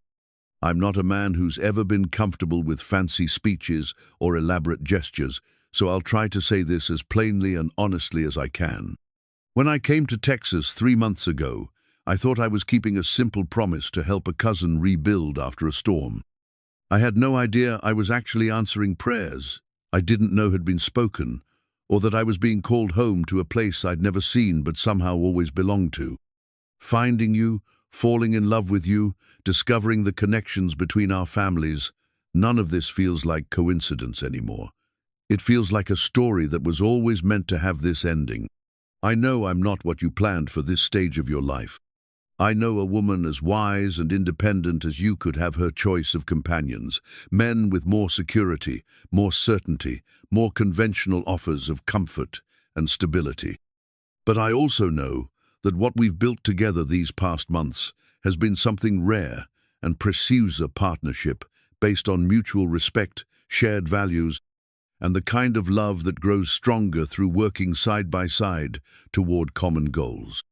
I'm writing to ask if you would consider becoming my wife, not just because I love you, though I do, more deeply than I knew was possible, but because I believe we were meant to build something together that will outlast both of us. I want to spend whatever years I have left helping you tend the land our families have worked for generations. I want to sit at your kitchen table every morning and feel the contentment that comes from belonging somewhere completely. I want to be the person you turn to when storms come, and I want you to be my anchor when the world feels uncertain. I know marriage at our age comes with different considerations than it might have 30 years ago. We both carry the weight of previous loves, of losses that have shaped us, of children and responsibilities, and histories that can't be erased or ignored. But I've come to believe that these things don't diminish what we could have together. They enrich it, giving us a foundation of experience and gratitude that younger couples can't possibly possess. If you say yes, I promise to honor the memory of William while building new traditions that are uniquely ours. I promise to support your work as a teacher, to take pride in your calling, even when it means sharing you with dozens of children who need your wisdom and care. I promise to maintain and improve the property that has become precious to both of us, to use my skills to create something beautiful and lasting that we can pass on to your children and, God willing, to their children after them. Most importantly, I promise to love you not just for who you are today, but for who you're becoming, for the ways you continue to grow and change, and surprise me with your strength and grace and wisdom. I want to be the person who supports that growth, who celebrates your victories and shares your burdens, who builds with you the kind of love that gets stronger rather than weaker as the years pass. I know this is a big decision, one that will affect not just us, but our entire extended family. I know you'll want to think carefully, to pray about it, to consider all the implications and possibilities. Take all the time you need. I'll be here, working on the land we both love, building things that will last, waiting for your answer with as much patience and hope as my heart can hold. Whatever you decide, please know that these months with you have been the best of my life. You've shown me what it means to have a true partner, someone who understands that love isn't just about feeling, but about choosing, day after day, to build something together that's bigger and better than what either person could create alone. With all my love and deepest respect, Cal. He read the letter through one final time, checking for any words that felt false or inadequate. It was longer than he'd intended, but there had been so much to say, so many layers of meaning to address. Margaret deserved a proposal that acknowledged the complexity of their situation while still honoring the simple truth at its center, that he loved her and wanted to spend his life proving it. Cal folded the letter carefully and slipped it into an envelope, then walked outside to where Jasper was waiting patiently by the fence. The horse had become a familiar sight around both properties, as comfortable in Margaret's pasture as in Tommy's, another symbol of the connections that seemed to bind their two lives together. The ride to Margaret's house took only 15 minutes, but Cal used every moment to settle his nerves and prepare for whatever reaction the letter might provoke. He'd never proposed to anyone before, had never been ready to make the kind of commitment that marriage represented. But sitting here on this horse, riding through the gathering dusk, toward the woman who'd changed everything about his understanding of what home could mean, Cal felt the deep certainty that came from finally understanding your true purpose. Margaret was waiting on the porch as he rode up, as if she'd sensed that tonight would bring something different, something that would require the kind of conversation best held in the quiet space between day and night. She was wearing a simple blue dress that brought out the silver in her hair, and the sight of her filled Cal with a tenderness so profound it was almost painful. "Evening," she said as he dismounted and tied Jasper to the familiar oak tree. "You look like a man with something important on his mind." "Yes, ma'am, I suppose I do." Cal took the envelope from his pocket, his heart hammering against his ribs like a woodpecker working on old timber. "I wrote you something I was hoping you might read tonight, when you have time to think about it properly." Margaret accepted the envelope with the kind of careful attention she gave to everything that mattered, her fingers tracing his name written in his careful script across the cream-colored paper. "Will you stay while I read it?" she asked. "If you'd like me to." "I would, but let's sit down first. Something tells me this is the kind of letter that deserves to be read in comfort." They settled on the porch swing that Cal had repaired during his first week of work, the same swing where Margaret had spent countless evenings with William, planning dreams and sharing the quiet contentment of a life well lived. As she opened the envelope and unfolded his letter, Cal felt the weight of all those previous conversations, all that history of love and loss and hope that had brought them to this moment. Margaret read slowly, her expression growing more thoughtful with each paragraph. Cal watched her face in the dying light, looking for signs of pleasure or rejection, for any clue about how his carefully chosen words were being received. When she finished, she folded the letter gently and held it against her heart, her eyes bright with tears that could have meant anything. "Cal Brennan," she said finally, her voice soft with wonder. "Are you asking me to marry you?" "Yes, ma'am, I am. Though I understand if you need time to think about it, to consider all the implications." "The answer is yes," Margaret said simply, and Cal felt his world rearrange itself around those three perfect words. "Yes, I'll marry you. Yes, I want to build a life with you on this land our families have shared for generations. Yes, I want to love you and be loved by you for whatever years we have left." Cal reached for her hands, hardly daring to believe that something this wonderful could actually be happening to him. "Are you sure? It's a big step, and I know the timing might seem rushed." "Calais." Margaret's voice was firm but gentle, the tone she used with students who needed reassurance about their capabilities. "I've been thinking about this possibility for weeks, praying about it, weighing all the practical considerations against what my heart has been telling me. When I read your letter just now, when I saw how carefully you'd thought through every aspect of what marriage would mean for us, I knew you were the answer to prayers I've been afraid to speak out loud." She squeezed his hands, her wedding ring catching the last light of day. "I'm not saying yes because I'm lonely, or because you fixed my house, or even because of the remarkable way our family's histories have intertwined. I'm saying yes because you've shown me that it's possible to love again without betraying what I had with William. You've shown me that the heart doesn't diminish with a gay, just gets better at recognizing what truly matters." Cal felt tears he hadn't expected prick at the corners of his eyes. In all his imaginings of this moment, he'd prepared for hesitation, for careful negotiations about practical matters, for the kind of measured response that mature adults were supposed to give to life-changing decisions. He hadn't prepared for this simple, wholehearted acceptance that made him feel like the luckiest man who'd ever lived. "When?" he asked, his voice rougher than he'd intended. "Soon," Margaret said, her smile bright enough to rival the stars beginning to appear overhead. "I don't see any reason to wait, do you? We're not children who need long engagements to figure out what we want. We know who we are, we know what we're choosing, and we know that every day we spend together is a gift not to be wasted. What about your children?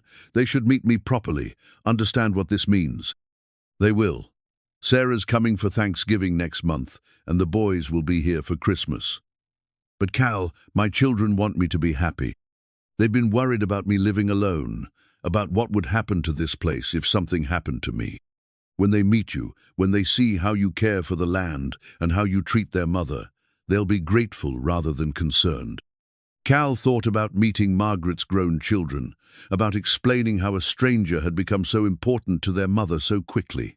It would be awkward, perhaps, but not impossible. Love at their age came with adult children and established lives, with complications that younger couples never had to consider. But it also came with the wisdom to recognize blessing when it appeared, even in unexpected forms. "There's something else we need to discuss," Margaret said, her expression growing more serious. "The practical matters, money, property, all the legal tangles that come with combining two lives at our stage." "I've thought about that too."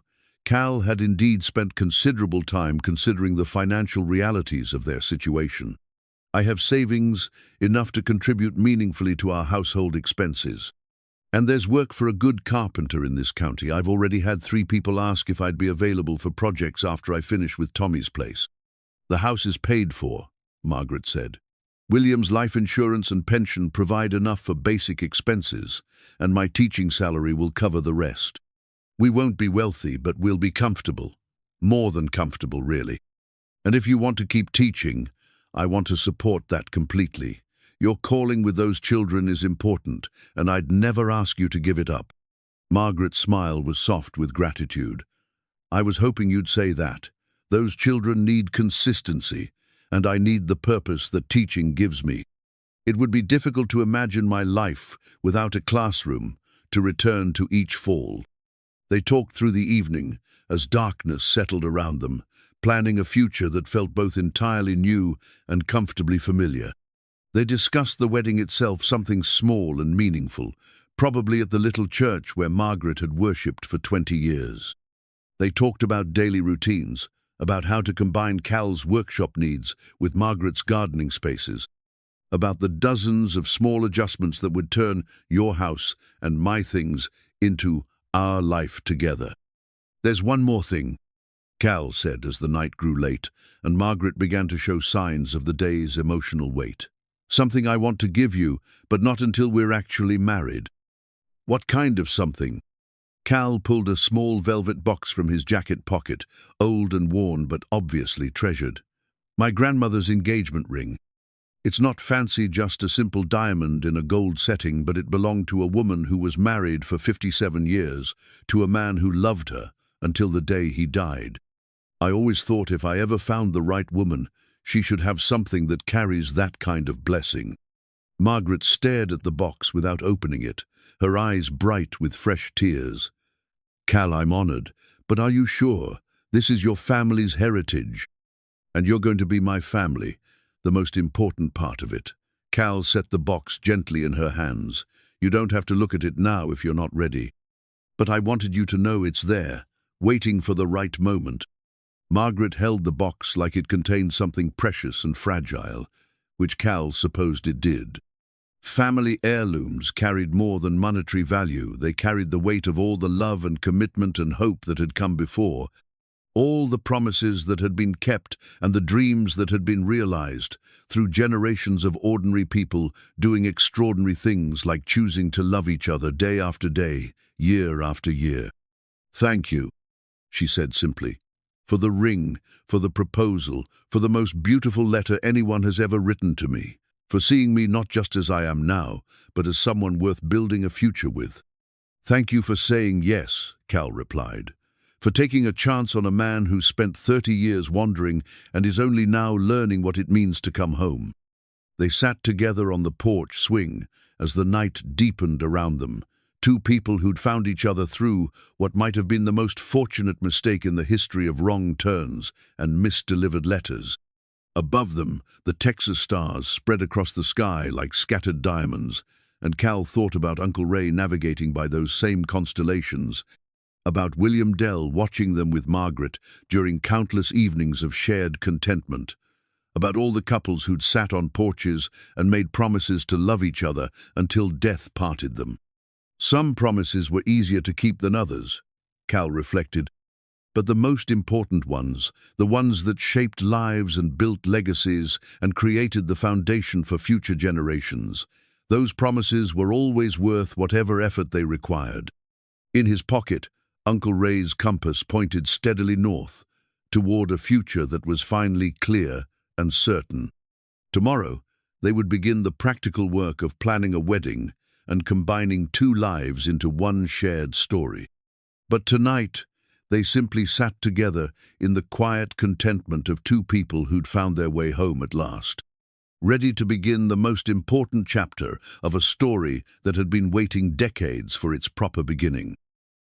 Margaret's mother's wedding dress hung in the bedroom closet like a whispered memory, wrapped in tissue paper that had yellowed with age but still carried the faint scent of lavender sachets. The dress was simple ivory silk with pearl buttons down the back and lace sleeves that had been hand-tatted by Margaret's grandmother. It had been worn by 3 generations of women in Margaret's family, each adding their own small touches while preserving the essential elegance that made it timeless. Sarah Dell Morrison stood behind her mother at the bedroom mirror, her fingers working carefully with the tiny buttons, while tears threatened to ruin the makeup she'd applied with such care an hour earlier. "I can't believe how perfectly it fits you," Sarah said, her voice thick with emotion. "It's like Grandma knew you'd need it again someday." Margaret studied her reflection with wonder and a touch of disbelief. The woman looking back at her seemed younger somehow, as if the act of putting on a wedding dress had restored something essential that she'd thought was lost forever. The ivory silk complemented her silver hair beautifully, and the dress's classic lines flattered her mature figure without trying to pretend she was 25 again. "She always said this dress was blessed," Margaret said, touching the delicate lace at her throat, "that every woman who wore it would find the kind of love that lasted through everything life could throw at it. I thought I'd already had my turn." "Maybe the blessing is bigger than we thought," Sarah said, stepping back to admire the full effect.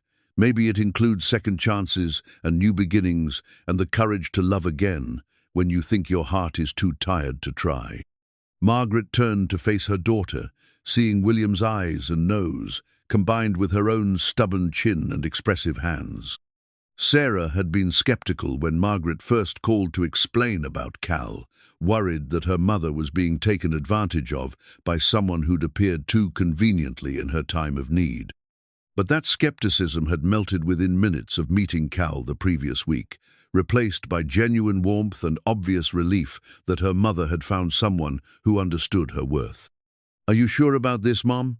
Sarah asked, the question she'd been holding back finally emerging. "I know you love him, and I can see why he's wonderful. But marriage is such a big step, and you've only known each other for such a short time." Margaret sat on the edge of the bed, careful not to wrinkle the dress, and considered her answer. It was the same question she'd asked herself countless times over the past month, the one that had kept her awake some nights, wondering if she was being wise or simply desperate for companionship. "At my age, sweetheart, you don't have the luxury of long courtships," Margaret said finally. "I know who I am, I know what I need in a partner, and I know quality when I see it. Cal is a good man, with a kind heart and strong values. He treats me like I'm precious, but he doesn't treat me like I'm fragile. He listens to my opinions and respects my independence while still wanting to take care of me. What more could I ask for? And you're not worried about, well, about comparisons to Dad." Margaret smiled, understanding the delicate territory her daughter was trying to navigate. "Cal isn't trying to replace your father, and I'm not trying to recreate what your father and I had. This is different, it has to be."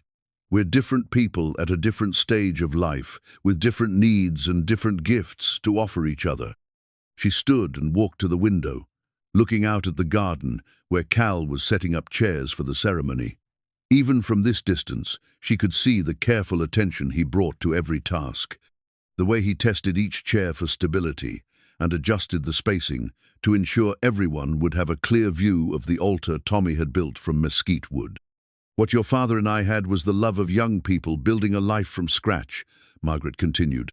"We grew up together, learned together, made mistakes and celebrated victories side by side for nearly 4 decades. It was beautiful and precious, and nothing will ever diminish what we shared. But what Cal and I have is the love of people who've already lived full lives, who've made their mistakes and learned their lessons and know what really matters. We're not trying to create something from nothing. We're trying to honor what we've both learned about love while building something new that draws on the best of our experiences." Sarah joined her at the window, slipping an arm around her mother's waist in a gesture that had been natural between them since Sarah was small. "He makes you happy?" "Really happy, in a way I haven't seen since Dad died." "He does. And more than that, he makes me feel useful again, needed in the best possible way. Not because I'm helpless, but because what I have to offer matters to him. My cooking, my conversation, my knowledge of this community, my experience as a teacher, he values all of it. And you value what he brings. So much. His skill and craftsmanship, his quiet wisdom, his way of solving problems without drama or complaint, the way he's restored this property, the way he's connected with Tommy and become part of our extended family, the way he's already talking about projects we'll work on together next spring. It all feels right, in a way I can't fully explain." A knock at the door interrupted their conversation, followed by Michael's voice calling, "Mom, Cal's asking if you need anything, and the pastor wants to know if we're ready to start in 10 minutes. "We're ready," Margaret called back, then turned to Sarah with a smile that felt like sunrise after a long night. "Are we ready?" Sarah nodded, her own smile bright, despite the tears still threatening. "We're ready, but first there's something James and Michael and I want to give you." She retrieved a small wrapped package from the dresser, handing it to Margaret with the kind of ceremony that suggested this gift had been carefully chosen and lovingly prepared. Inside was a strand of pearls, simple and elegant, with a small diamond clasp that caught the afternoon light. "They were Dad's last gift to you," Sarah explained. "The ones he bought for your 35th anniversary but never got to give you because he got sick so soon after. We found them in his desk after the funeral, with a note saying he was saving them for a special occasion." Margaret's hands shook as she lifted the pearls from their velvet box, remembering William's excitement about a surprise he'd been planning, the way he'd smiled when she asked him what he was being so secretive about. "He said he had something special for me. But then the diagnosis came and we both forgot about everything except treatments and hope and trying to make every day count. James found the note when we were cleaning out the desk last month," Sarah said, fastening the pearls around her mother's neck with gentle fingers. "Dad wrote that he wanted you to wear them the next time you have something wonderful to celebrate. We think this qualifies." Margaret touched the pearls at her throat, feeling the smooth warmth of William's final gift and the blessing it represented. Far from feeling disloyal to his memory, wearing them today felt like receiving his permission to embrace the happiness that Cal offered. His acknowledgement that love given freely doesn't diminish when it's shared with someone new. "Thank you," she whispered, hugging Sarah tightly, "for understanding, for supporting this, for helping me see that I can honor your father's memory while still choosing to live fully." "That's what he would have wanted," Sarah said firmly. "Dad loved you too much to want you to spend the rest of your life alone, missing him. He'd be grateful to Cal for making you smile again, for giving you reasons to look forward instead of always looking back." Outside, the sound of voices and footsteps indicated that guests were arriving, friends from church, neighbors who'd become family over the years, colleagues from school who'd watched Margaret navigate grief and emerge stronger. It was a small gathering, exactly what she and Cal had wanted, filled with people who understood the significance of what they were celebrating.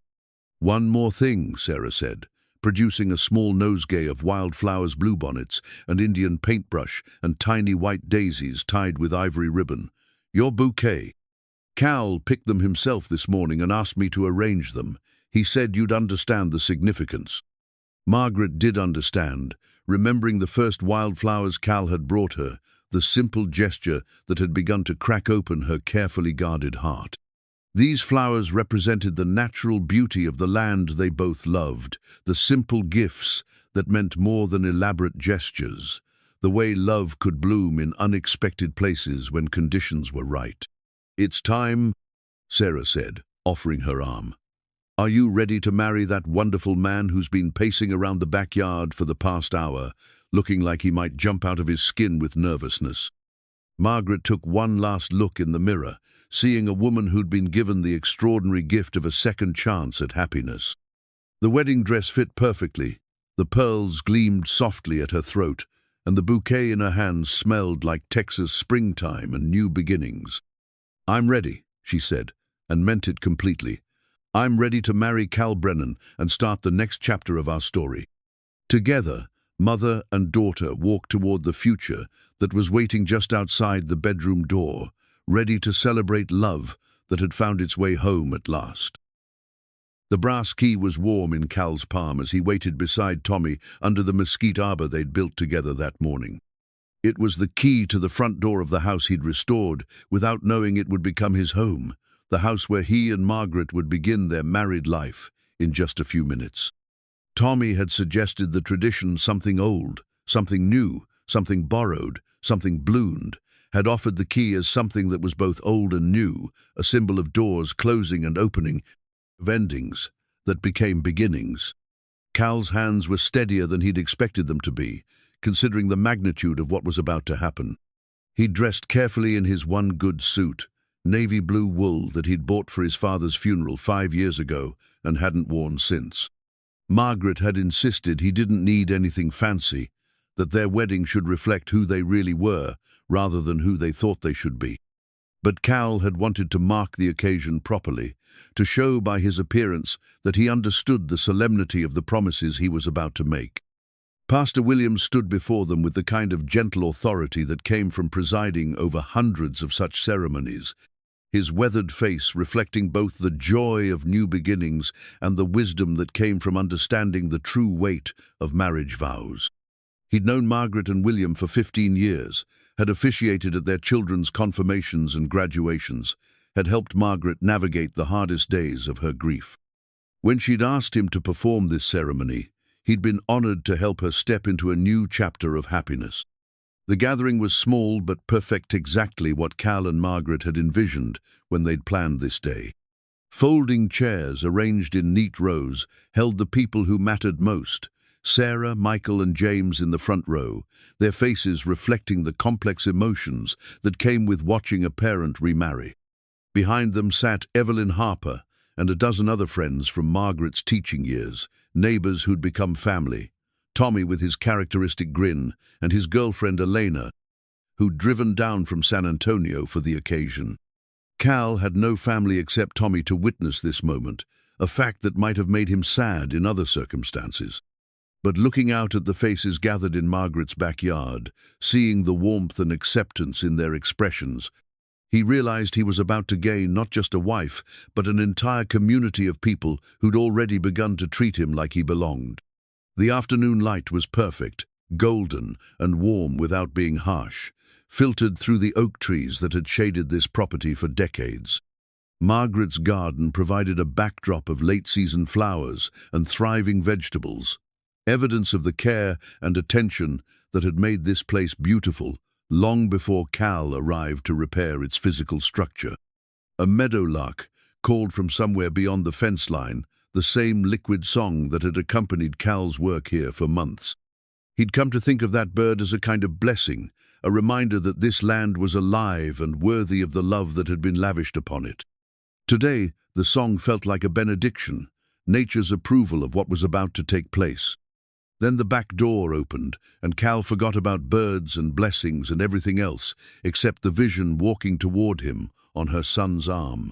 Margaret was radiant in ivory silk that caught the afternoon light, her silver hair crowned with a simple wreath of the same wildflowers she carried in her bouquet.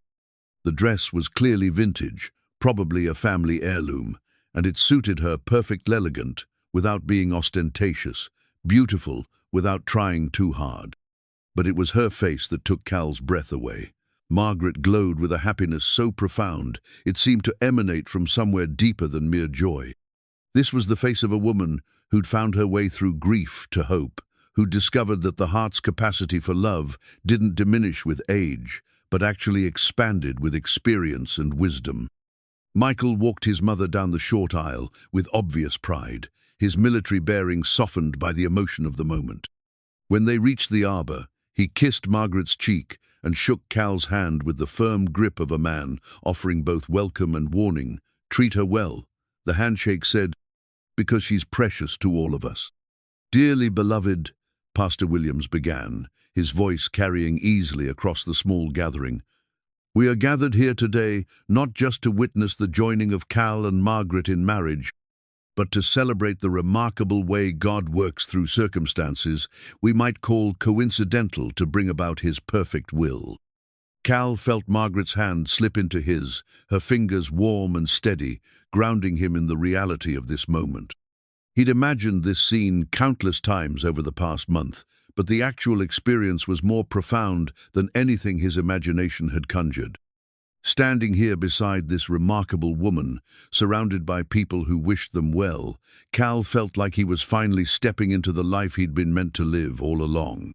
"Cal and Margaret have asked me to speak briefly about the nature of love at their stage of life," the pastor continued, "about the particular blessings that come to those who find each other after they've already learned something about what love truly requires."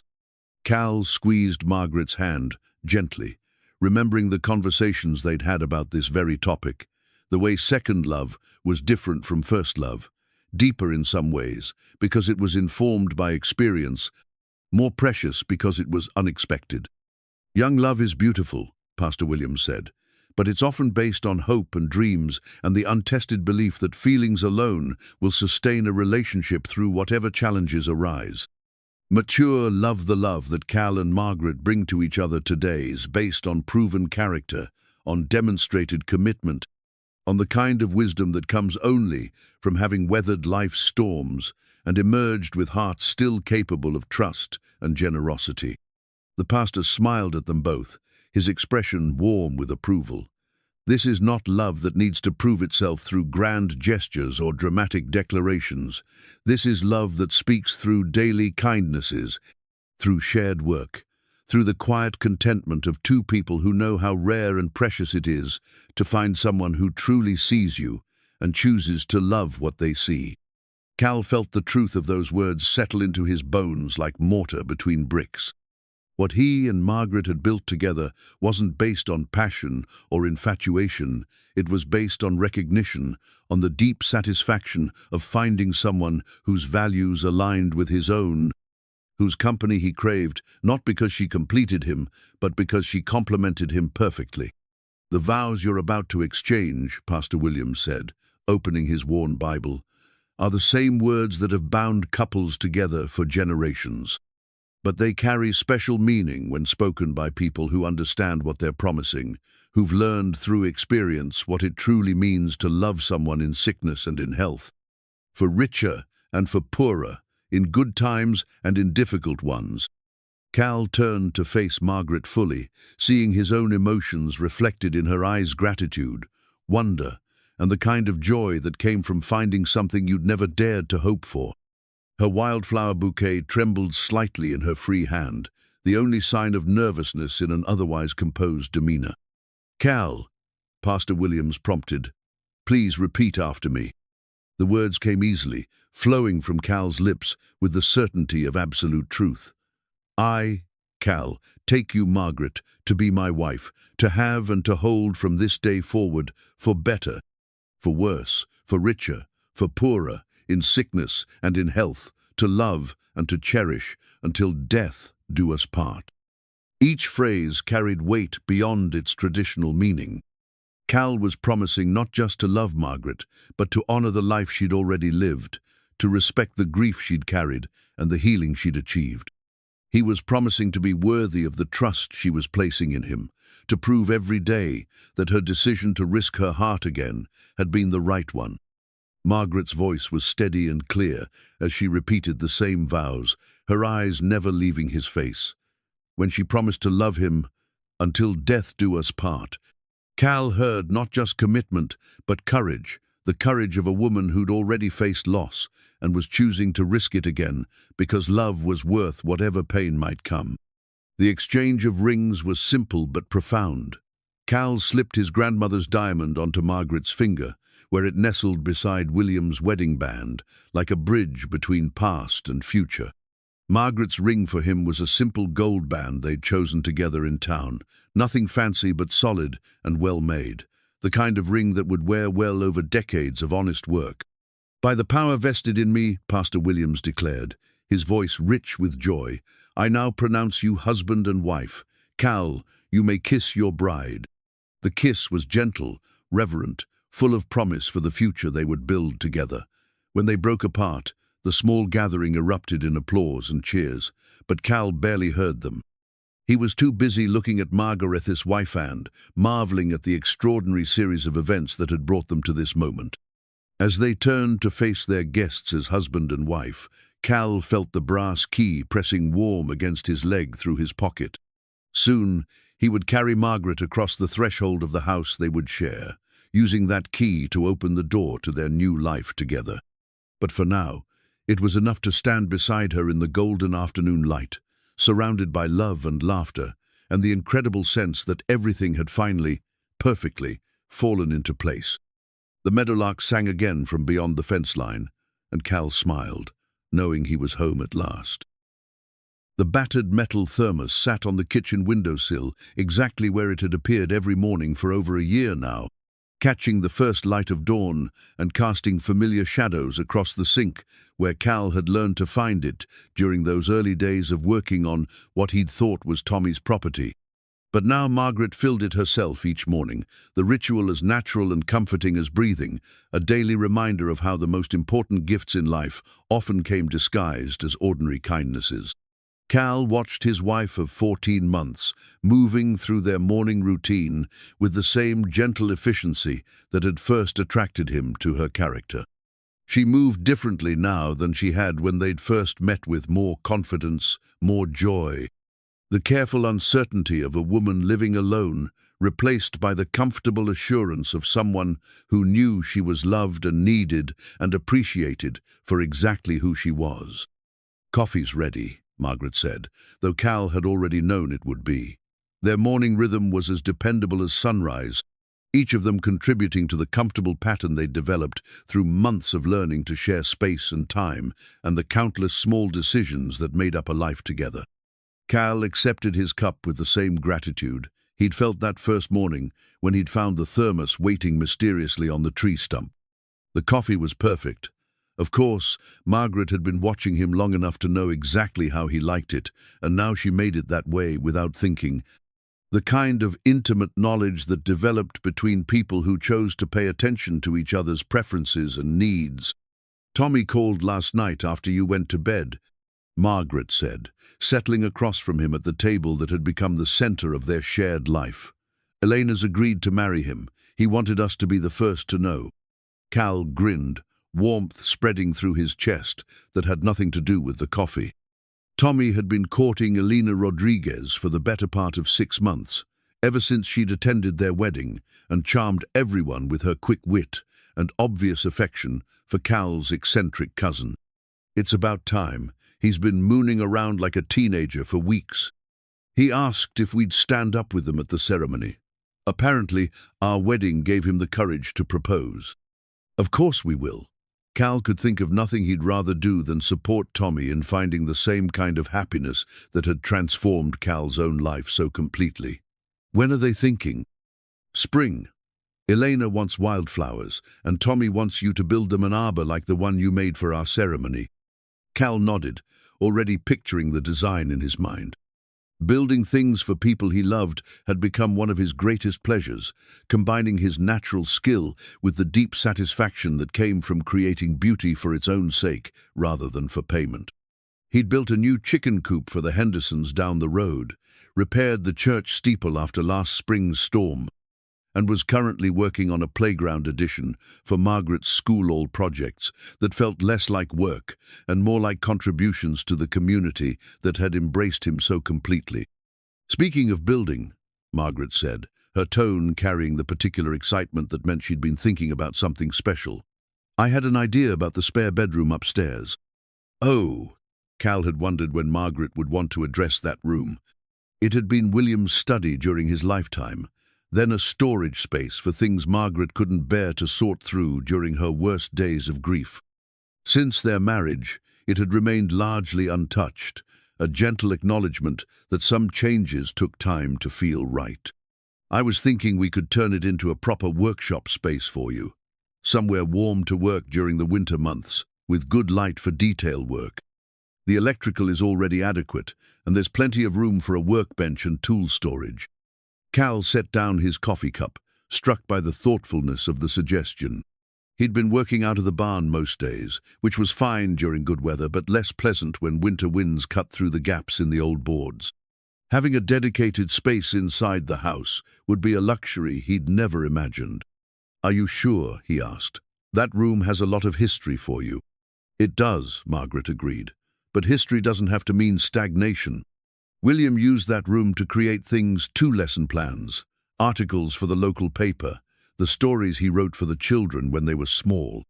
It seems fitting that you'd use it to create beautiful things with your hands. I think he'd approve of the continuity."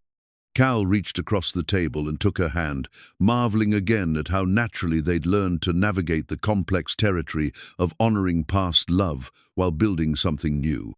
Margaret had never tried to erase William's presence from their home, and Cal had never asked her to.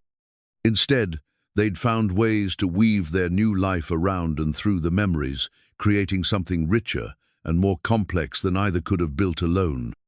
"There's something else," Margaret said, her smile taking on the particular glow that had become familiar over the past few months. "Something I've been waiting for the right moment to tell you." Cal felt his pulse quicken, recognizing the tone that meant important news was coming. "Sarah called yesterday.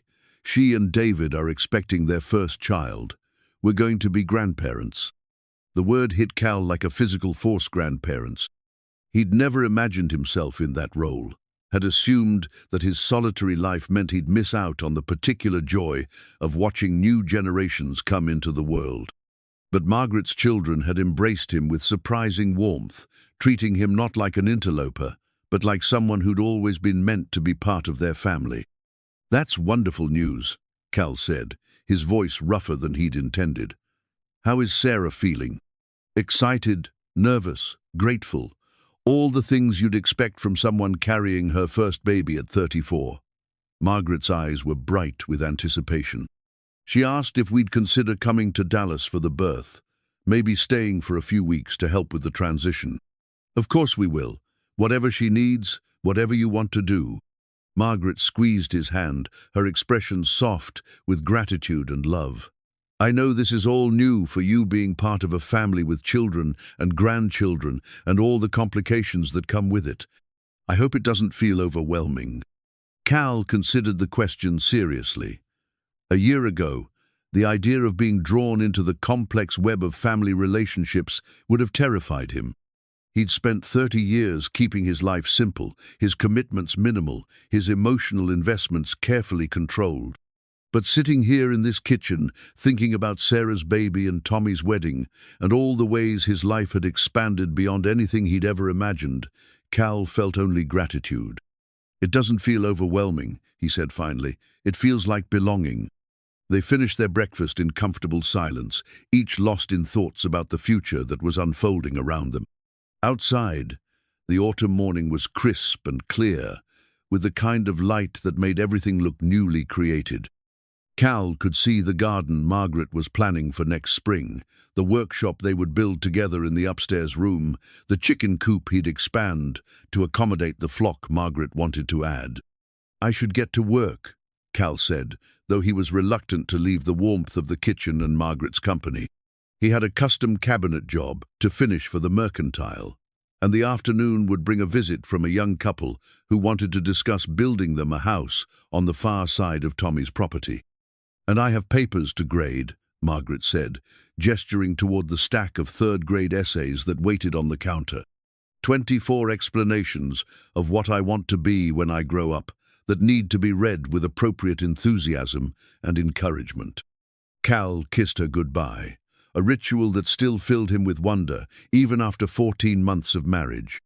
The taste of coffee and Margaret's gentle response reminded him every morning that this wasn't a dream he might wake up from. This was his real life, his actual home, his true north finally found after decades of wandering. As he walked to the barn to collect his tools, Cal passed the tree stump where he'd first found the mysterious thermos. The stump was still there, weathered and useful, now serving as a base for one of Margaret's birdhouses, and a reminder of how the most important discoveries in life often came disguised as small mysteries waiting to be solved. The barn had been transformed since those early days when Cal had worked alone, wondering who was providing his daily sustenance. Now, it housed not just his tools but also Margaret's gardening equipment, Tommy's occasional projects when he visited, and the accumulated detritus of a life being lived by two people who understood the value of keeping useful things and sharing space generously. Cal loaded his truck with the materials he'd need for the cabinet installation, his movements automatic after months of this routine. But as he secured the last piece of crown molding, he found himself pausing to look back at the house. Their houseware smoke was beginning to curl from the chimney Margaret had lit against the morning chill. The sight filled him with the same sense of wonder that struck him several times each day, the amazement of someone who'd spent 30 years believing he was complete as he was, only to discover that completeness had been waiting for him all along in a place he'd never thought to look. His phone buzzed with a text from the young couple he was meeting later. They were excited about the house plans he'd drawn up, wanted to know if he could start construction before winter set in properly. Cal smiled, thinking about another project that would keep him close to home, another opportunity to build something lasting in the community that had claimed him so completely. The work at the mercantile went smoothly, the kind of installation that required precision but not innovation, allowing Cal's mind to wander as his hands performed tasks they'd mastered decades ago. He found himself thinking about Sarah's baby, about what kind of grandfather he might become, about the strange and wonderful way families expanded to include people who'd started as strangers. When he returned home for lunch, Margaret met him at the door with news that made his heart race with excitement and terror in equal measure. "Mrs. Patterson from the school board called," she said, her eyes bright with possibility. "They want to know if you'd be interested in teaching a woodworking class for the high school students. Something practical they could use after graduation, whether they go to college or enter the workforce directly." Cal stared at her, processing the implications. "Teaching? You'd be perfect for it. You have the skills, the patience, and the understanding of what it means to build something with your hands that will last. These kids need to learn that there's dignity in craftsmanship, pride in creating something beautiful and functional." The idea was both appealing and intimidating. Cal had never considered himself teacher material, had always been more comfortable working alone than explaining his methods to others. But thinking about the young people in this community, about the satisfaction he'd found in his craft, about the possibility of passing on knowledge that might shape someone's entire future, it felt like another unexpected gift, another way this place was asking him to contribute rather than just take. "I'd have to think about it," Cal said. "Figure out what I'd need to teach properly, what kind of projects would be appropriate for beginners." "You have time," Margaret said, wrapping her arms around him in the kitchen, where they'd first begun to understand what they might mean to each other. "But I hope you'll say yes. You have so much to offer, and there's something beautiful about the idea of you teaching young people the same skills your father taught you." Cal held her close, inhaling the familiar scent of her hair and feeling the solid warmth of her body against his. This was what contentment felt like. He realized not constant happiness, but the deep satisfaction of knowing you were exactly where you belonged, doing work that mattered, with someone who understood your value. That evening, as they sat on the porch, watching the sun set over the land that had become precious to both of them, Cal thought about the letter he'd written to Margaret over a year ago, the careful words he'd crafted to convince her to take a chance on building something together. He'd promised to love her not just for who she was, but for who she was becoming, and he could see now how that promise was being kept in ways he'd never imagined. Margaret had flourished in their marriage, returning to teaching with renewed energy, taking on new projects at school, speaking up more in community meetings. She'd always been strong, but now she radiated the particular confidence that came from being truly seen and appreciated by someone who understood her worth. "I've been thinking about the teaching position," Cal said as the first stars appeared overhead. "And? I think I'd like to try it. Maybe start with an after-school program, see how it goes." Margaret's smile was luminous in the gathering dusk. "The students will be lucky to have you." "I hope so. I'd hate to disappoint kids who are just figuring out what they might be good at." "You won't disappoint them. You'll show them that skill and patience and taking pride in your work can build a good life. Some of them will need to hear that message." They sat in comfortable silence as full darkness settled around them, the kind of quiet that spoke of deep contentment rather than the absence of conversation. Cal thought about the compass in his pocket, about Uncle Ray and the paths that led home, about the mysterious ways life rearranged itself when you stopped trying to control every outcome. Tomorrow would bring new projects, new challenges, new opportunities to build something lasting. Sarah's baby would arrive in the spring, bringing the particular joy and responsibility that came with new generations. Tommy and Elena would marry and probably produce children of their own, expanding the family circle even further. The high school students would need someone to teach them that working with their hands could be both practical and profound. But tonight, Cal was content to sit beside his wife on the porch he'd rebuilt, without knowing it would become his own, listening to the familiar call of the meadowlark and feeling the deep satisfaction that came from finding your true north at last. The thermos would appear again tomorrow morning, filled with perfect coffee and Margaret's love, a daily reminder that the best gifts in life often came disguised as ordinary miracles. In his pocket, Uncle Ray's compass pointed steadily north, toward a future that was both certain and full of wonderful surprises, toward the continuing story of two people who discovered that getting lost sometimes was the only way to find your way home. The house stood solid and beautiful behind them, every board and shingle a testament to the power of love to restore what time and circumstance had damaged. It was no longer just a place where Margaret had lived with William or where Cal had worked to honor a debt to Tommy. It was home, in the truest and most complete sense of the word, shelter for a love that had been worth waiting for, worth the risk, worth every mistake that had led them exactly where they belonged. And in the morning, the thermos would be waiting on the windowsill, filled with coffee and possibility, and the quiet promise that the best stories were often the ones that began with someone ending up in exactly the right place for all the wrong reasons.